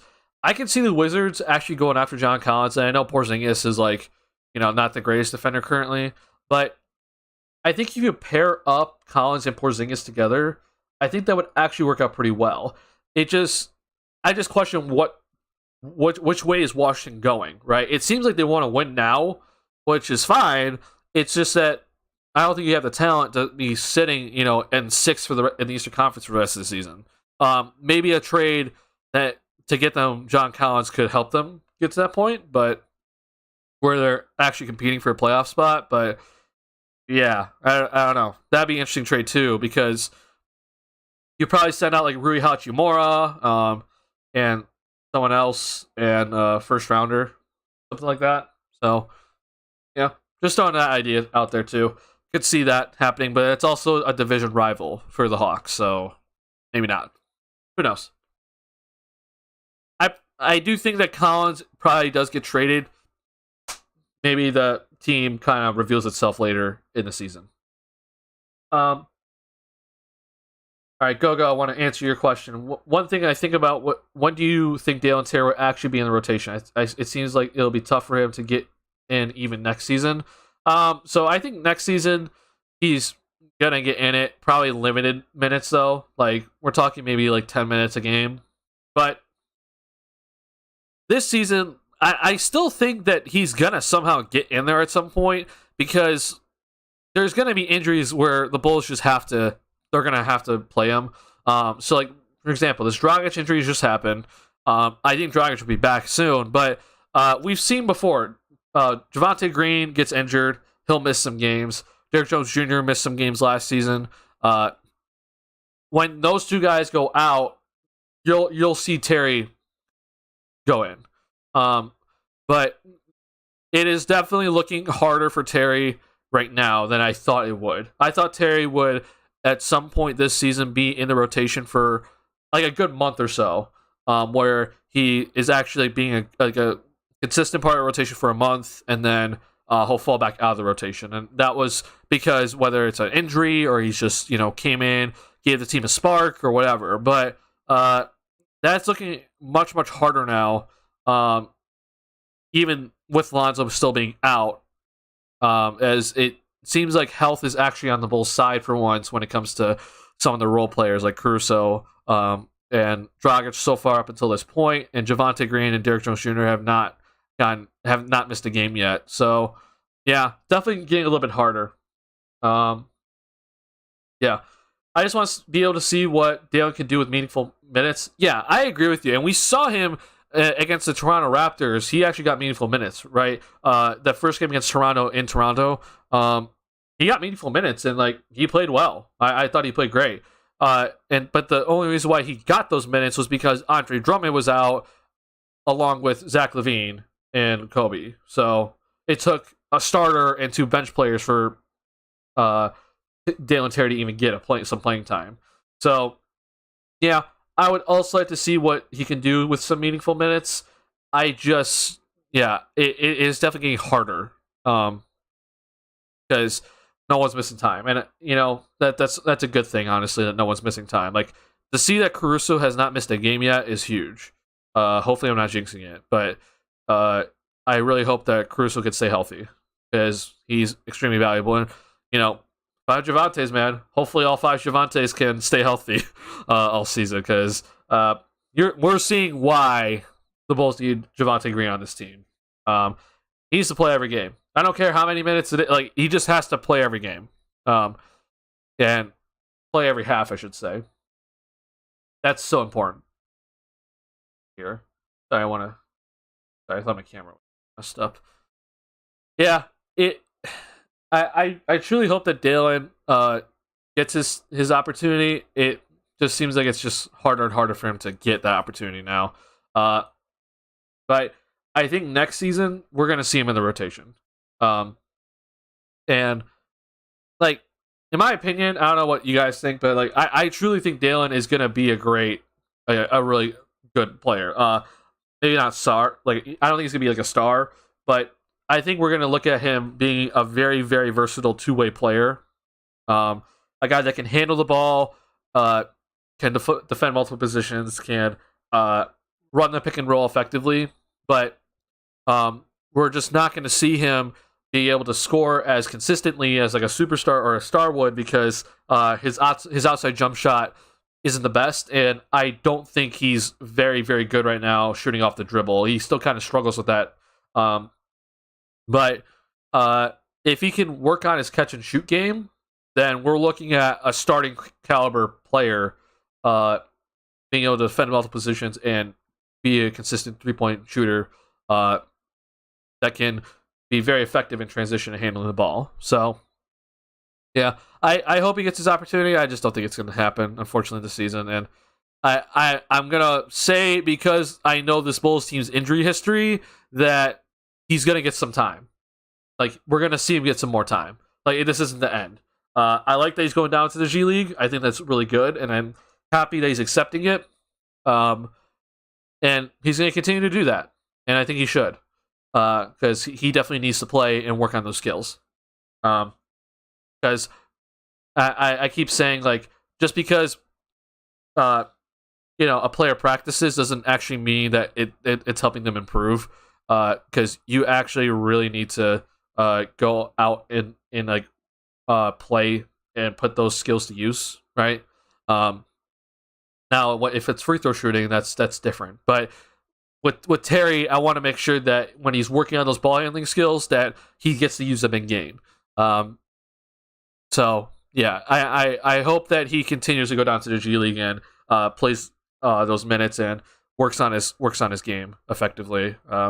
Because then next season, man, like I don't know about you, but when I look at this team for next season, like there's no guarantee that Javonte Green's going to be here. As we talked about that with Javonte Green's contract situation, right? He's not a guarantee guy that's going to be here, right? He's an unrestricted free agent. The Bulls have every ability to re-sign him. They have bird rights on him, but who knows? He may just straight up decide, okay, I'm gonna go play for this team, even if they offer him less money. So, now with no Javonte Green guaranteed to be back, and also no Kobe White guaranteed, and Dragic is not guaranteed to be back either. There's some very clear opportunities for Dalen Terry for next season. I already think that Dragic probably won't be back. So there's one guy gone, but you probably want to replace him with a point guard. So maybe that doesn't open up a spot, but Kobe might not be here, right? Javonte might not be here. So there's definitely opportunity for him next season where we're gonna see him in the rotation and getting some meaningful minutes. And he's not gonna start unless obviously an injury happens, but he'll be getting meaningful minutes next season, in my opinion. Yeah, that'll be interesting to see. What do you think happens to Lonzo? I'm almost I'm just so sick and tired that I'm not hating on you, Anthony, or anything. I'm just at this point with Lonzo that I just think he's just never gonna play again. I'll put it this way: I don't truly think that, but in my head, the way that the Bulls are game planning, he's not playing again. So that makes me think that the front office is going to have to make a decision here that maybe he is being looked to get moved. There's a lot of reasons why you don't want to move him because the Rich Paul and Clutch Sports connection is there with the Bulls and Rich Paul. You don't want to ruin that, but it's also this team has to move forward without Lonzo, and you can't wait for him to get healthy, right? You just straight up can't. It sucks, but you just have to look at it that way. So here's the other thing to answer your question. I saw what you said, Anthony, but just so you have an idea of what I'm thinking, the Bulls in 2024. Okay, this is a huge year. The 2024 free agency class is going to be huge. Okay, I'm talking about very, very good NBA free agents that have to go through free agency, by the way. I'm talking Jaylen Brown, DeJounte Murray, Pascal Siakam, Fred VanVleet, Domantas Sabonis. There's guys so available for this team in 2024. Now, you look at the Bulls' current cap status for that season, okay? You have Zach LaVine in his max contract, and then you have Lonzo Ball, who is most likely going to accept that player option due to his injury history. Okay, Alex Caruso's deal is non-guaranteed. It's not fully guaranteed. Okay, there's only $3 million of that is guaranteed. Okay, sorry, I should use my mouse, not point. Dalen Terry's contract is on the team. Okay, now at this point, if what I think is going to happen, I would assume is going to resign, as he should be re-signed. And you've already prepped for I would assume to be the PG of the future. I'm the same way. I think Ayo Dosunmu is the point guard of the future for this team, and that's, in my opinion, a good thing. But the most that Ayo Dosunmu can make in this season is $11 million, or around $11 million. It's not exact, but it's around $11 million, okay? If you look up here, the Bulls' salary cap space, they can have $75 million in salary cap space, okay? Now, the problem is this. DeRozan's cap figure is humongo. And to only get that salary cap space, we have to get rid of his cap hold, and that means that we don't have bird rights on DeMar DeRozan anymore. There's two ways to get rid of the cap hold, though, which is either get rid of the cap hold and release all your bird rights on DeRozan, or you re-sign him immediately. Because no matter what, DeRozan's not getting that number, right? DeRozan's not going to get $42 million in salary, okay? But if you re-sign him to a smaller contract, then that cap figure goes away. He's re-signed to whatever he's going to make, which is, in my opinion, it's going to be around 20-something a year, right? The big thing is this. If you want to keep Zach and DeRozan here, but then go after one of these free agents, which they're going to demand a $45+ million contract just to start, to get that money, you have to re-sign DeRozan immediately, and then you're going to have to get rid of Lonzo's money. Because that's the only way you're going to be able to open up a max contract slot, by keeping Zach and DeRozan together, and also keeping Io, but then opening up that max contract slot is to just get rid of Lonzo's money. I don't know what Lonzo's health is going to be at this point of his career, but I'm telling you right now, as things just continue to go on, the Bulls can't be banking on it, right? You can't be holding on to hope that Lonzo's going to return to form. Because in my opinion, it's just going to get worse. Like I think he's going to return at some point this season, but it's going to be a limited minutes. He's not going to be 100%, and then I'm worried about him getting injured again. In my head, he's just out for the season, but he's probably going to return at some point. But still, though, I have to act as if he's not here, because he's not going to be Lonzo Ball. He's not going to be 100%. So I think that's a risky thing to just kind of bank on, but that's that. So it's, in my opinion, it's in the best decision to just get rid of Lonzo's money and go after some of these other guys. Like, can you imagine a Pascal Siakam on this team, right? I know that also, that means getting rid of Patrick Williams, but unless Patrick Williams is a star at this point, you go and do that. And this has come from a guy who's being, really, really patient with P. Will. If I could go get Pascal Siakam right now, I'm doing it, right? But I mean, who knows? Like, the other option is this: if you have to keep Lonzo's money because there's no one that's willing to take him, and you decide to move on from DeRozan, he'll be age 35 at this point. I could see that happening. But then, if you're going to do that, I hope you're going after Jaylen Brown and DeJounte Murray, because those two guys coming in, pair them alongside Zach. I mean, oh man, I'm looking at a great team. If you want actual players that fit alongside Zach well, Jaylen Brown and DeJounte Murray are the two guys I think fit perfectly alongside Zach. Obviously, defenders can create their own shot off the dribble. Can hit the three ball. So, yeah, we'll see what happens. But either way, in my opinion, it's still the best. Even if you decide to move on from DeRozan, well, let's say you want to get two of those guys, right? The only way to get two of those guys is that you move on from Lonzo Ball's money. And my opinion, I do it. I know a lot of Bulls fans love Lonzo, but it is what it is at this point. Health is an issue. Just curious, but aside from a retirement season, will there ever be a chance for a D Rose return to Chicago? Maybe he can mentor Io for a bit. So with Derek, I think, what was it? I'm trying to actually think about this. Derek is going to be a free agent, right? Oh no, Derek won't be a free agent. I don't think he will actually. Is he going to be a free agent? Is this a player option? It's a club option. Oh, okay. Yeah, I guess there is a possibility. So I talked about I just talked about how maybe Dragic isn't here next season. Well, I personally don't see the Knicks wanting to pay Derrick Rose $15.5 million next season. So maybe they decline that, and then maybe he'll want to come back to Chicago and be the point guard off the bench.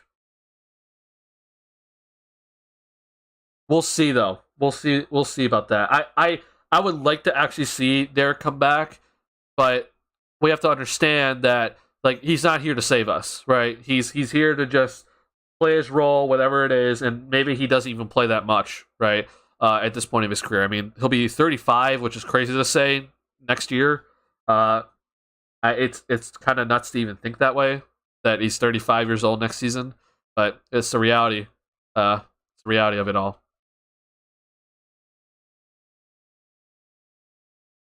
All right, hold on. I'm gonna grab another tissue. Hold on a second.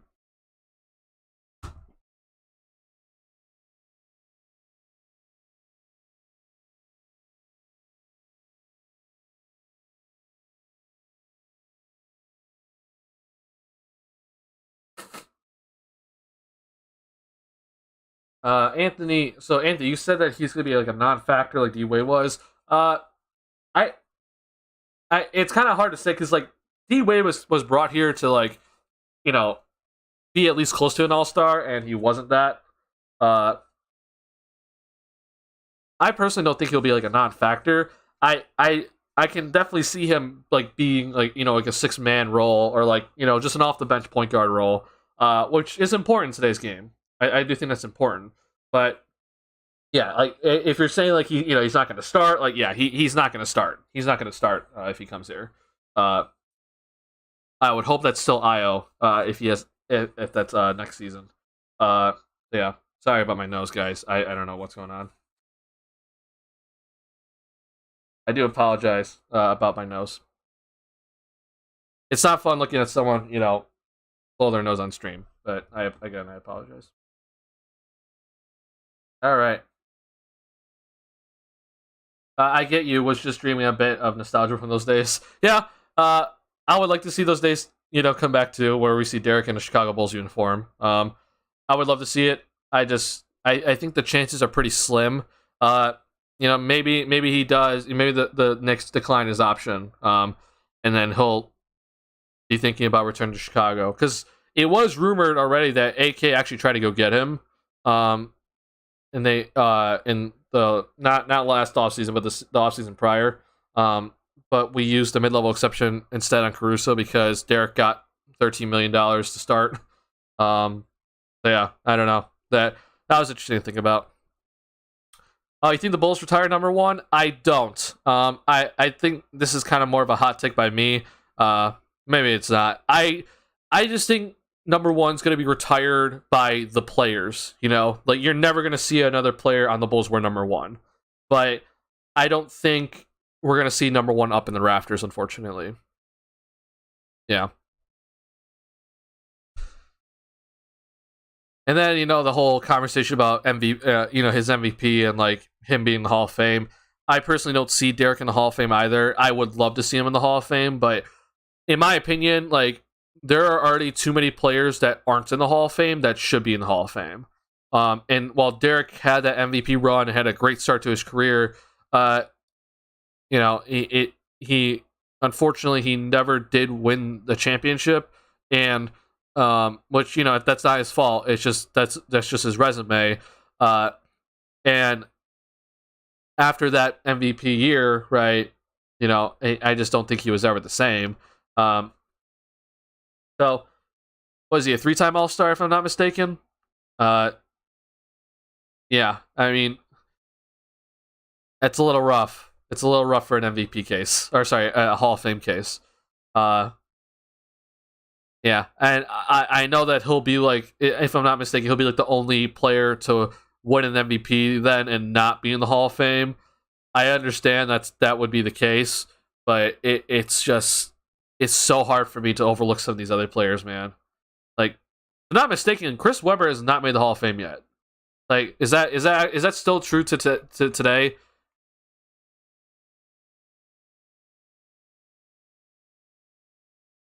I know I typed it wrong.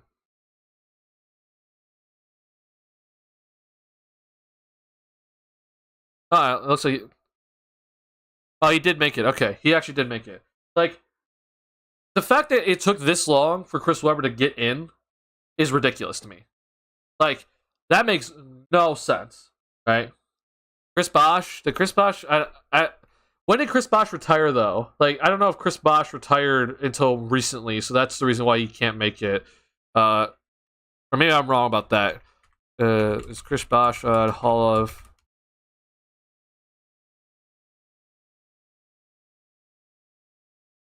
Oh, I guess he was on this ballot and he didn't make it, that's also to me.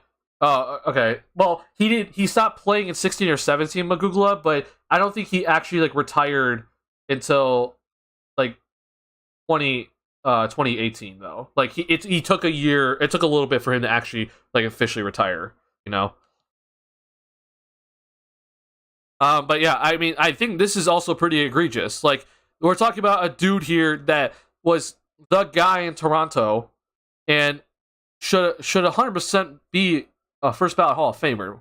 Like won 2 championships. This guy was a big part of the big 3, and yet I understand his career got cut short.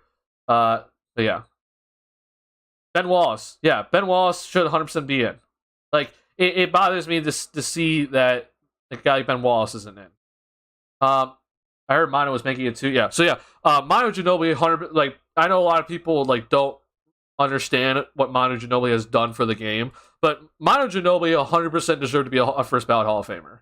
Like that dude, he made the Euro step an actual thing in the NBA. Like I don't know why people like don't like are like aware of what Manu did, but like maybe it is because I'm a huge Manu fan, but like Manu Ginobili, like he 100% in my opinion deserves to be a first ballot Hall of Famer. I'm shocked that some people actually were like, what? Like, yeah, that made no sense. Oh, Ben Wallace is actually okay. He is getting inducted. Okay, that's good. Okay, Ben Wallace deserves it too. Yeah, I guess I'm not aware. I guess I have to look at. I did not check the NBA Hall of Fame for 2021. Yeah, am I an underdog deserve? Yeah, he definitely deserves it. So yeah, so we got Paul Pierce, Chris Bosh, Chris Webber. Yeah. Okay. All right, Ben Wallace. We got Chris. All right, Chris Webber guy, and then Jay Wright. Okay. Yeah. You know.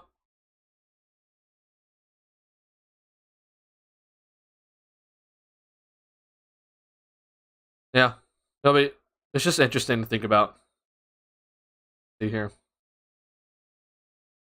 Bosh. Okay. Look at this. So NBA 2022.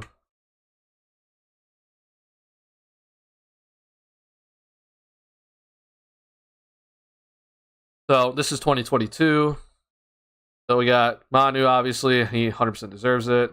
Okay, thanks CBS. Love it. Tim Hardaway, yeah.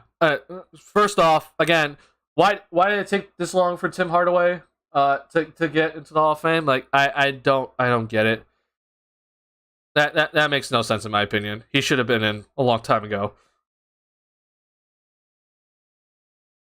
Like you want to talk about one of the best crossovers like in NBA history? Like Tim Hardaway does not get talked about.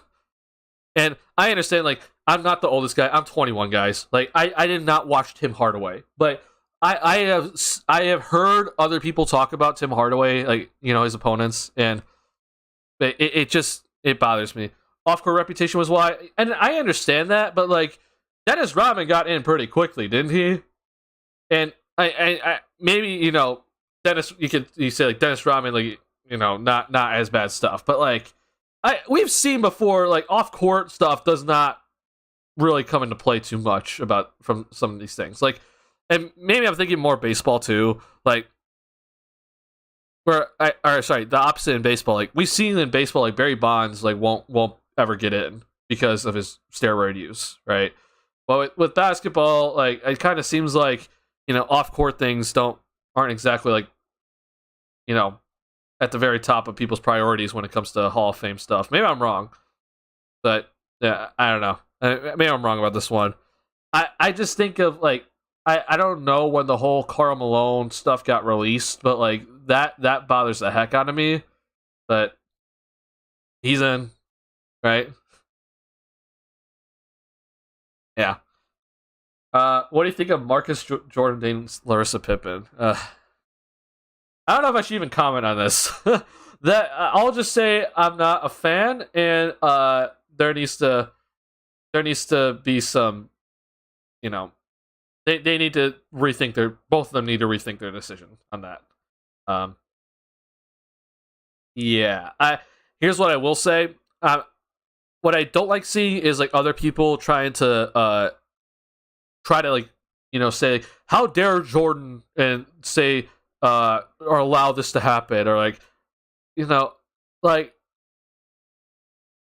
what, you can have you can disagree, and I think that they need to think about some stuff, but you're not going to control them. Like, don't act like you're in charge of him, right? Or either one of those two, right? You're not in charge of their decisions, so that's their decision. You can voice your opinion, but don't start thinking like Michael needs to get control, or like Michael needs to take control of the situation. Like, no, he doesn't, and you know what? It is what it is, and that's the end of that conversation for me, because I don't want to say anything more about that. Yeah, that's a whole weird situation. Yeah, that's all I'll say. Yeah. Do we know the 2023 Hall of Fame ballot? I want to see this actually. Oh, okay. Let's see. So Dirk is 100% first ballot. Pau Gasol first ballot. Dwayne Wade first ballot.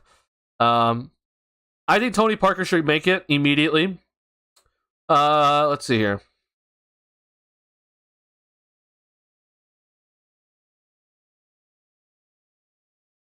I don't know how a guy like Sam Perkins isn't in already. That doesn't make much sense to me.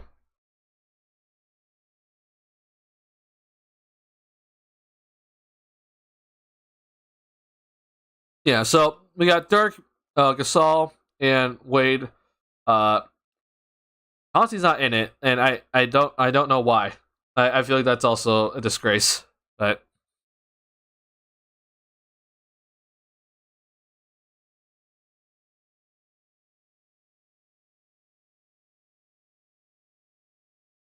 let's see. I see Sean Kemp's name at the bottom, and that's one that's always gonna be kind of interesting to like argue about. But I can kind of see it. I think I'm just shocked that Sam Perkins hasn't made it, because like he had like a pretty lengthy career. It was a part of some winning teams, and he's not in it. Like that it just doesn't make much sense to me. I love Jason Terry. I have his autograph. I got his autograph when he was on the Bucks. One of the nicest dudes I've ever met, or at least one of the nicest NBA players I've ever met. And I love him, but I don't think he's gonna make it. Probably shouldn't make it. And I'm personally a huge fan of Rasheed Wallace. But I don't know what you guys think about him. Yeah, I'm a huge fan of Rasheed. I think unfortunately for him, his whole thing is officials, right? And the officials hate the dude. Which he got too much hate from the officials. Shawn Marion over Tony Parker.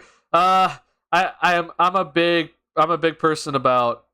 I think the Spurs guys like Tony Parker and Manu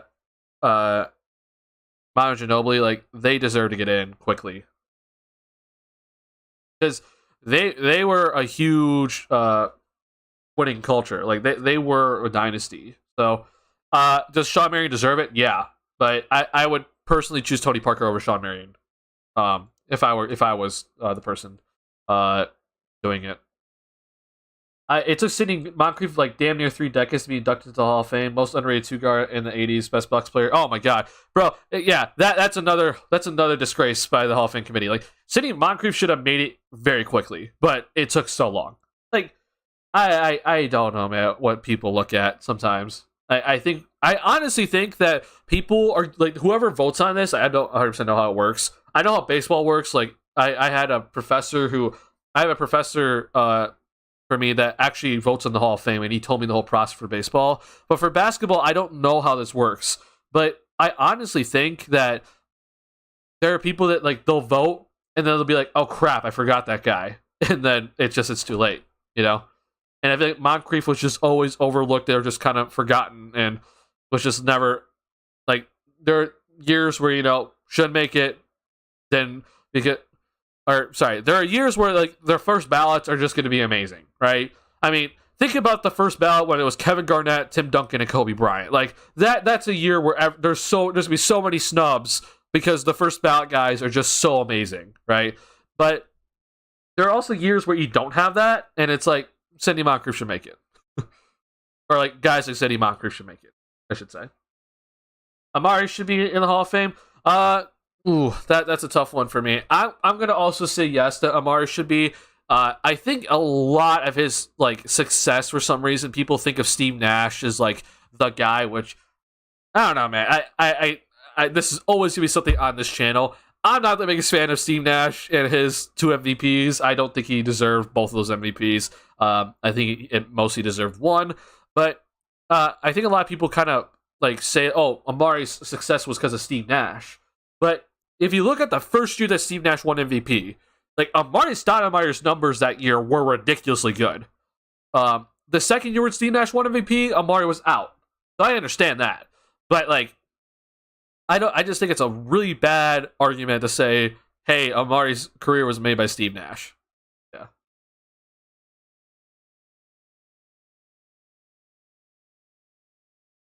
Oh, what's going on, La Mob? Good to see you here. She is my favorite power forward of all time. He is the reason I'm wearing 30 in this profile picture. Well, that's awesome, man. Yeah. I am a huge fan of Rasheed Wallace, man. Yeah, he is a Hall of Famer in my opinion. So I'm glad you agree with that. I really think that Rasheed should make it, but I mean, who knows? I don't know what people think. I just think people think of the text. I really do. But yeah.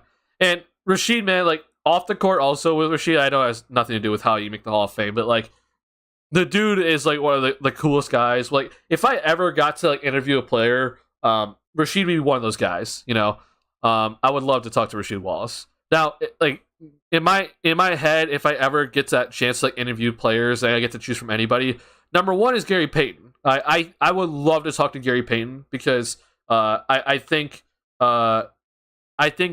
GP is like one of the best players to ever talk to when it comes to the game now and what he did back then. Gary Payton got a lot of crap for saying that John Stockton was the hardest player he ever had to guard. And everyone's like, "You guarded Jordan. How dare you say such a thing?" But I'm like, if you honestly think about it, like what John Stockton did, like GP would know firsthand, right? The dude played in the same conference as him for the longest time ever. Like GP knows this stuff. Like I find it ridiculous that people start discrediting the dude, like or not the only guard, not the only point guard anymore. But at the time, the only point guard to win a Defensive Player of the Year was GP, and people were questioning that. They're like, "What? Not Jordan?" I'm like, "Bro, you don't know what you're talking about." So, and also these people that were calling him out were never played in the NBA. Like, I would trust the guy that won the Defensive Player of the Year award over guys that are just kind of like, yeah, that they've never played in the NBA. So number one would be GP. Number two would be Nate Robinson because Nate's the reason why I got into basketball. He's the only reason why I'm even like interested or was interested in the Bulls at the time in that 2012-13 season. I know he's going through some tough times right now, and I have faith that he's going to get through it. But it's sad to see that he is going through that right now. But if I ever get the chance, man, I would love to interview him. And that Game 4, man, Chicago. Oh man, I love that game so much. It's something that I personally would love to see or would love to talk about with Nate. And number three would probably be Rasheed Wallace. Like I think Rasheed Wallace would be a great interview just to talk about how much the game has changed and like how much he changed his game from like, I mean, think about how much Rasheed Wallace had to change his game, right? Like, the dude was shooting threes at the end of his career. Like, that's something that would never have happened, right? At the beginning of his career. So, that'd be a guy I would love to talk to as well. KG said she was harder to defend than Tim. I could definitely agree with that. I could see that. I would personally probably say that Tim Duncan is probably harder to guard at the end, but like, who knows? Tim Duncan, I think, is still severely underrated for what he has done in his career. Yeah. I didn't like the depiction of GP in The Last Dance. I didn't like that either. And I think there's actually a lot of issues with how The Last Dance, depicted some of these guys. I know Isaiah Thomas is always just going to be upset. And, that's Isaiah Thomas. But, I actually kind of like that Isaiah Thomas is still upset because it shows how competitive those guys were back then. But yeah.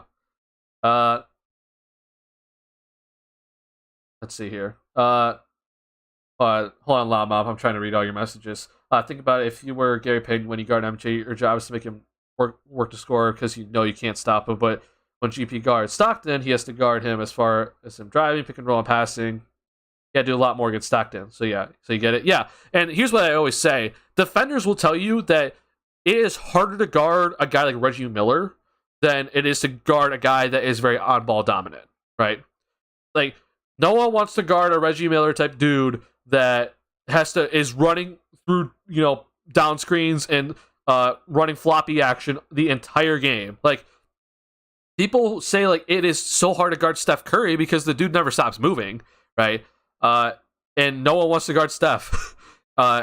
It's very evident why. And I think John Stockton, like, what he doesn't get credit for is actually how good of a player he was scoring-wise. You never see it because of his numbers, because he was forced into, is it Jerry Sloan, if I'm remembering correctly, that he was forced into that system where he has to be the point guard and, like, assist first and everything. But people would tell you, like, you would never want to see John Stockton take the game-winning shot because you knew that he was going to make that shot. And GP talked about how when you're guarding a guy like John Stockton, like, it's not just that he can run the pick and roll with Karl Malone and, assist with everybody. It's that he'll get you, like, on multiple plays during a game where he'll just back cut you and score a layup, or he'll be coming down the floor and you have to pick up full court and then he's going right past you. And, like, that's the part with Stockton that it's very, very taxing on your body.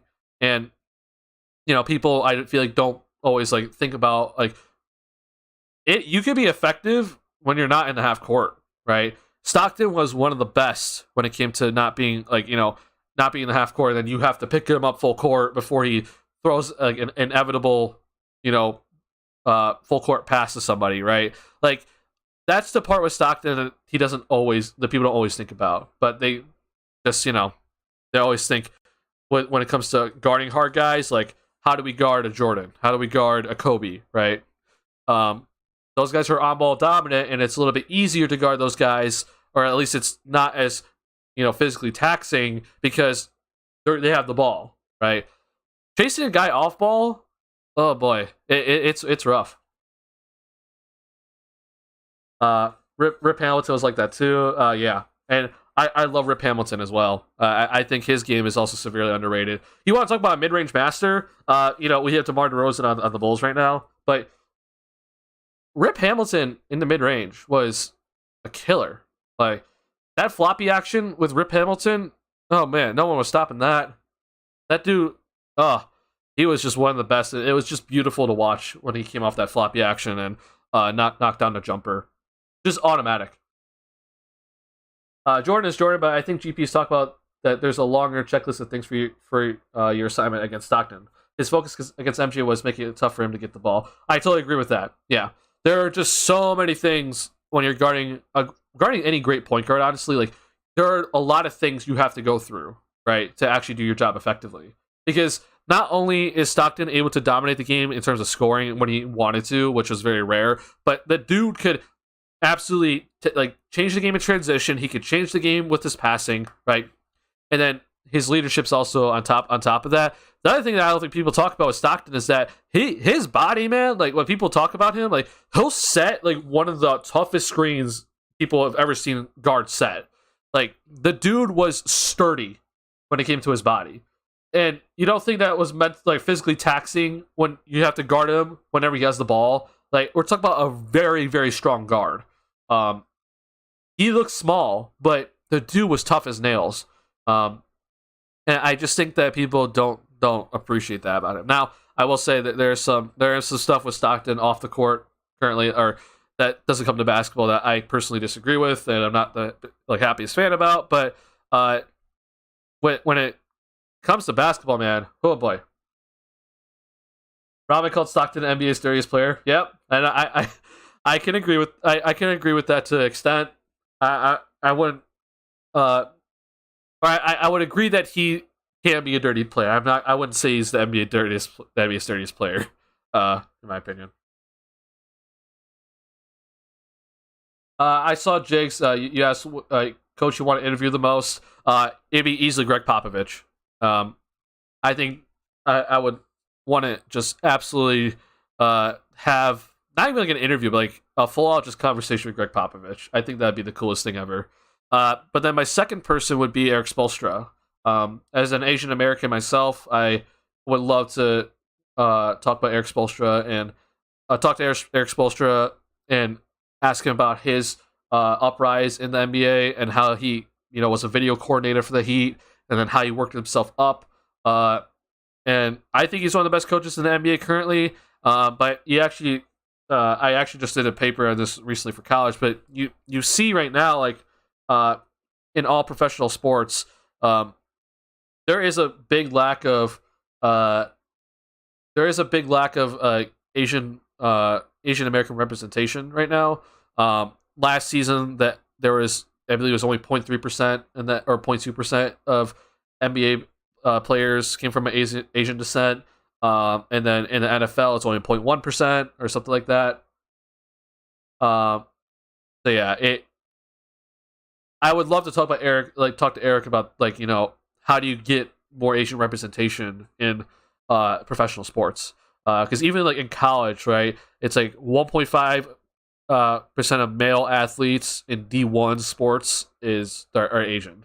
So it's a very small number, and then female, it's a little bit higher, 2.3%. So something interesting to just kind of look at. Let's see, Lob Mob.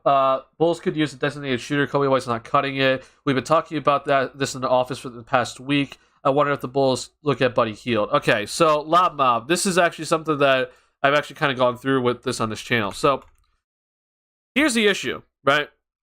Buddy Hield's contract is a little bit higher than I think people kind of realize.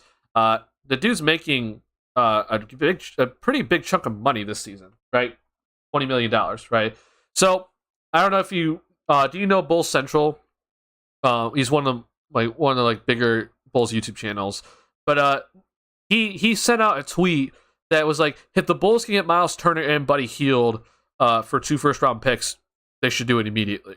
And I'm like, yeah, I would do that immediately as well. The problem is, how do you get Buddy Hield's contract on this roster, right? Because, or even let's just say Miles Turner and Buddy Hield's contract on this roster, because you have to match contracts. Everyone talks about the Jeremy Grant trade, how Portland gave up a first-round pick for Jeremy Grant, how the Bulls didn't do that. I'm like, well, Portland had a $20 million player exception, or traded player exception, so they can absorb that contract. The Bulls don't have that, right? So how do the Bulls get Buddy Hield on this team without sacrificing too many of their players, right?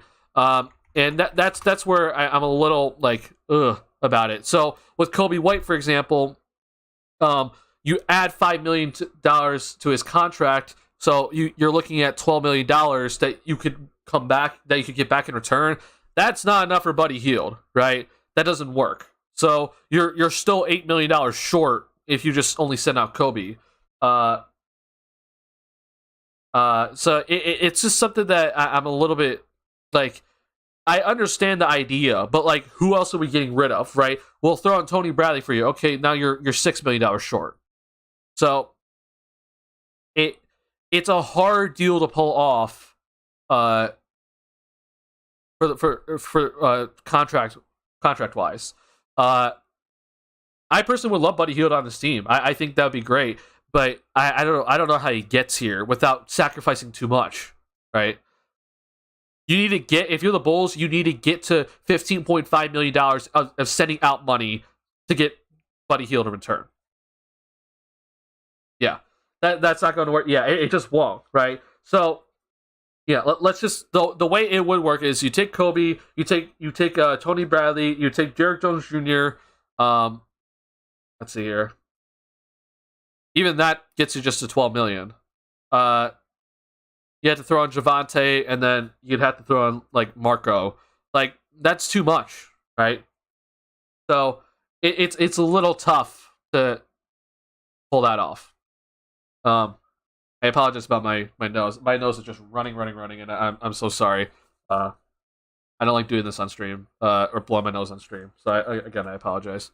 But yeah, that it's a tough. It's just too much that it won't work. If you're wondering, like, you know, what's going through my head, like if you look at NBA player trade exceptions, like how do you match contracts, right? Oh, sorry, hold on. NBA matching salaries. Basically, when you look at this here, it's like in a certain range of money. So I believe it's like 5.8 or something. I'll have to look into it. But I could just, sorry, I'm looking for Hoops Rumor. Here we go. This is what I want. So if it's an outgoing salary of between 6.5 million to 19.6 million, you just add 5 minutes. You just add 5 minutes, or sorry, 5 minutes, 5 million to whatever the money's being sent out, right? So for the Bulls, $15.5 million is what you want, because then you can take back Buddy Hield's $20.5 million, right? So that's what we're looking at here, because the Bulls are both the Bulls and the Pacers are non-tax-paying teams, and this is how much money would be sent out. Okay, for the Pacers side, you know, it's, you know, this doesn't matter to them. Like they can just send Buddy Hield out and take in less money, and that's perfectly fine. But for the Bulls, it's a little bit too difficult. So you weren't here earlier, Lama, but I was thinking of, I was throwing out there because we talked about trades earlier. Cam Reddish, I think, is someone that I would want to kind of look at. I know it's tough right now because he's actually, you know, playing for the Knicks now. He's actually getting minutes, but if he, like, let's just say, like, he's actually, like, not happy there, that's when I'm like, ooh, maybe the Bulls can go in and, like, snag him from the Knicks before he hits restricted free agency, because maybe the Knicks are like, okay, we don't want to pay you in restricted free agency. We don't want you to pay you that money, so we'll send you out, try to get something in return before he does that, because he's about to hit restricted free agency as well. So maybe the Bulls do a swap of him and Kobe. Could be an idea. Who knows? But yet again, like I said, like the dude is about to get, like, he's getting minutes now. So, like, how realistic is this? I don't know. But he kind of helped that designated shooter role that we're looking for, right? And he's also a forward that is pretty big. And so you just talked about D Rose, and someone, like, we were just talking about D Rose as well earlier. So I was asking about like potential, like, reunion, but yeah, I don't know that. So with Derrick, because I had his thing up earlier, he's making a lot of money. Like, he's making $14 million this season. So that'd be a little bit tough. That'd be a little bit tough. But I could realistically see, you know, because he has a club option for next season. I don't think the Knicks are going to be paying him $15 million. So I could see him potentially going to the Bulls if the Bulls just don't re-sign Dragic and they need a point guard again on the bench. I could see it, but I don't know how realistic that is, because Tibbs loves Rose, and I don't see him giving up Rose that easily. You know, he's going to do anything to keep Rose on that roster. But who knows? Maybe the Knicks they'll look at it and be like, we don't need him, right? So who knows? I'd be open to a reunion, but like it'd be, you know, just backup point guard, not much else, right? Stuff like that. Somehow D Rose is going to retire a Bull. They'll probably sign him to a 1-day contract when he retires. I totally agree. Yeah, I think the Bulls do that. I think the Bulls, yeah. I think Derek wants to do that 1-day contract and then retire as a Bull. Yeah, backup PGA moral support. Yep, that'd be Derek's role. I guess also to, like, you know, mentor Io wouldn't be a bad thing too. But yeah, that'd be Derek's role on this team. Would be backup PG, moral support, and mentor Io, I guess. All right, I have talked for a lot, and I did not realize how late it is. um, hey, actually, yeah, I'm gonna think about ending stream soon here. But yeah, it's fun to kind of look at this type of stuff for the Bulls, because I do think that this upcoming trade deadline is gonna be interesting for this Bulls team.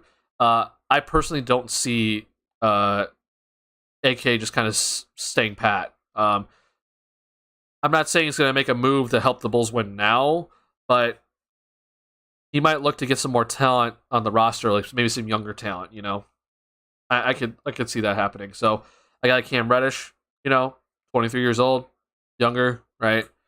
I could maybe, who knows? That'd be interesting.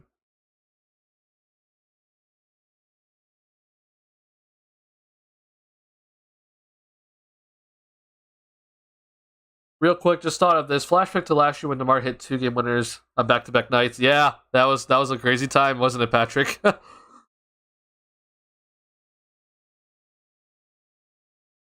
Yeah, that was, oh my goodness, that was nuts by DeRozan.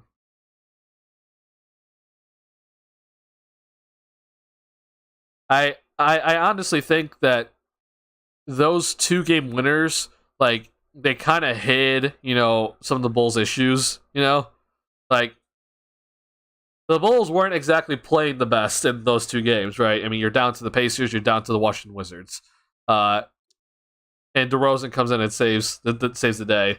So, like, it kept the Bulls afloat when things weren't exactly the best at the time, because that was actually when we started to see the defense kind of slip a little bit, you know, and we were just kind of outscoring teams. But man, those were 2 amazing 3-point shots by DeRozan to for game winners. That was awesome. Yep, it's after midnight. I'm working the graveyard shift right now. Free money. Oh, gotcha. Well, I hope your graveyard shift goes well, the Lob Mob. Glad to see you here. I have not had another verified account like yours come on in to the stream yet, so this is awesome to see. I'm glad to see you here. Glad to see that also the Bulls Nation community was very hyped about this game that took place tonight, Bulls versus Bucks. So hopefully the whole tanking talk is out of the window now, because my God, that bothered the crap out of me. Yeah, appreciate you coming out, to Lamba, if you're still here. All right, but I think we got to end stream here, and hopefully my nose stops running. So again, I apologize for that tonight. But just to recap, Bulls got a big win against Milwaukee Bucks tonight. This was a huge win. Incredible game by DeRozan. Great defensive effort. Bulls need to work on the rebounding, though. That's definitely something that needs to get fixed. But Bulls are going to be facing. Let's see here. I believe it's OKC. Yeah, OKC on Friday. So happy holidays to all of you that celebrate. Bulls will be back on Friday after there is no games on Thanksgiving. So hopefully the Bulls get the win in OKC. That's definitely a very winnable game. Bulls should win that one. So hopefully that's a 3-game winning streak then for the Bulls after 2 big wins against the top 2 teams record-wise in the NBA. Obviously, against the Bucks and then the Celtics. So that's obviously huge. And I hope the Bulls go out and continue this winning streak, because after that horrible losing streak, they need to get back to 500 and hopefully start having a winning record soon.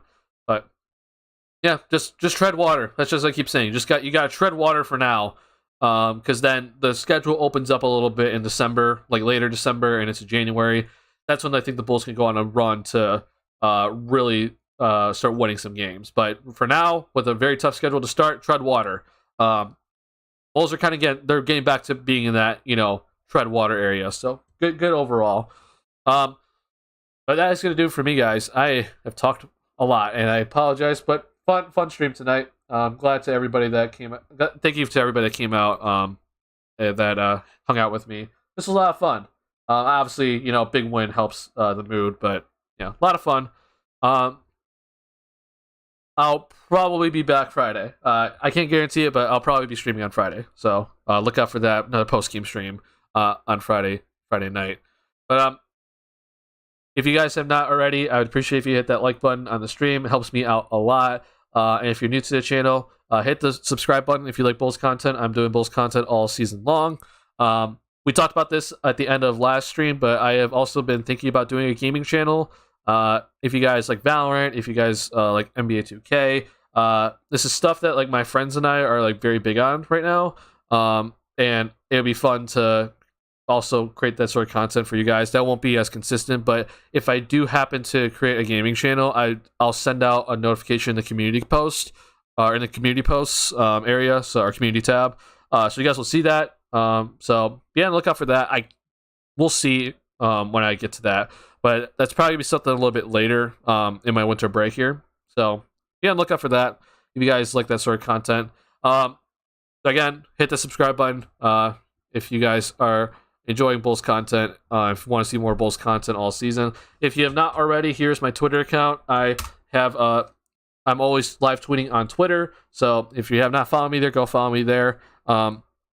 Every single game, if I'm doing a post-game stream or not, I am always live tweeting my thoughts and analysis on Twitter. So go find that there if you want live analysis on the games that on the Bulls game that is currently happening.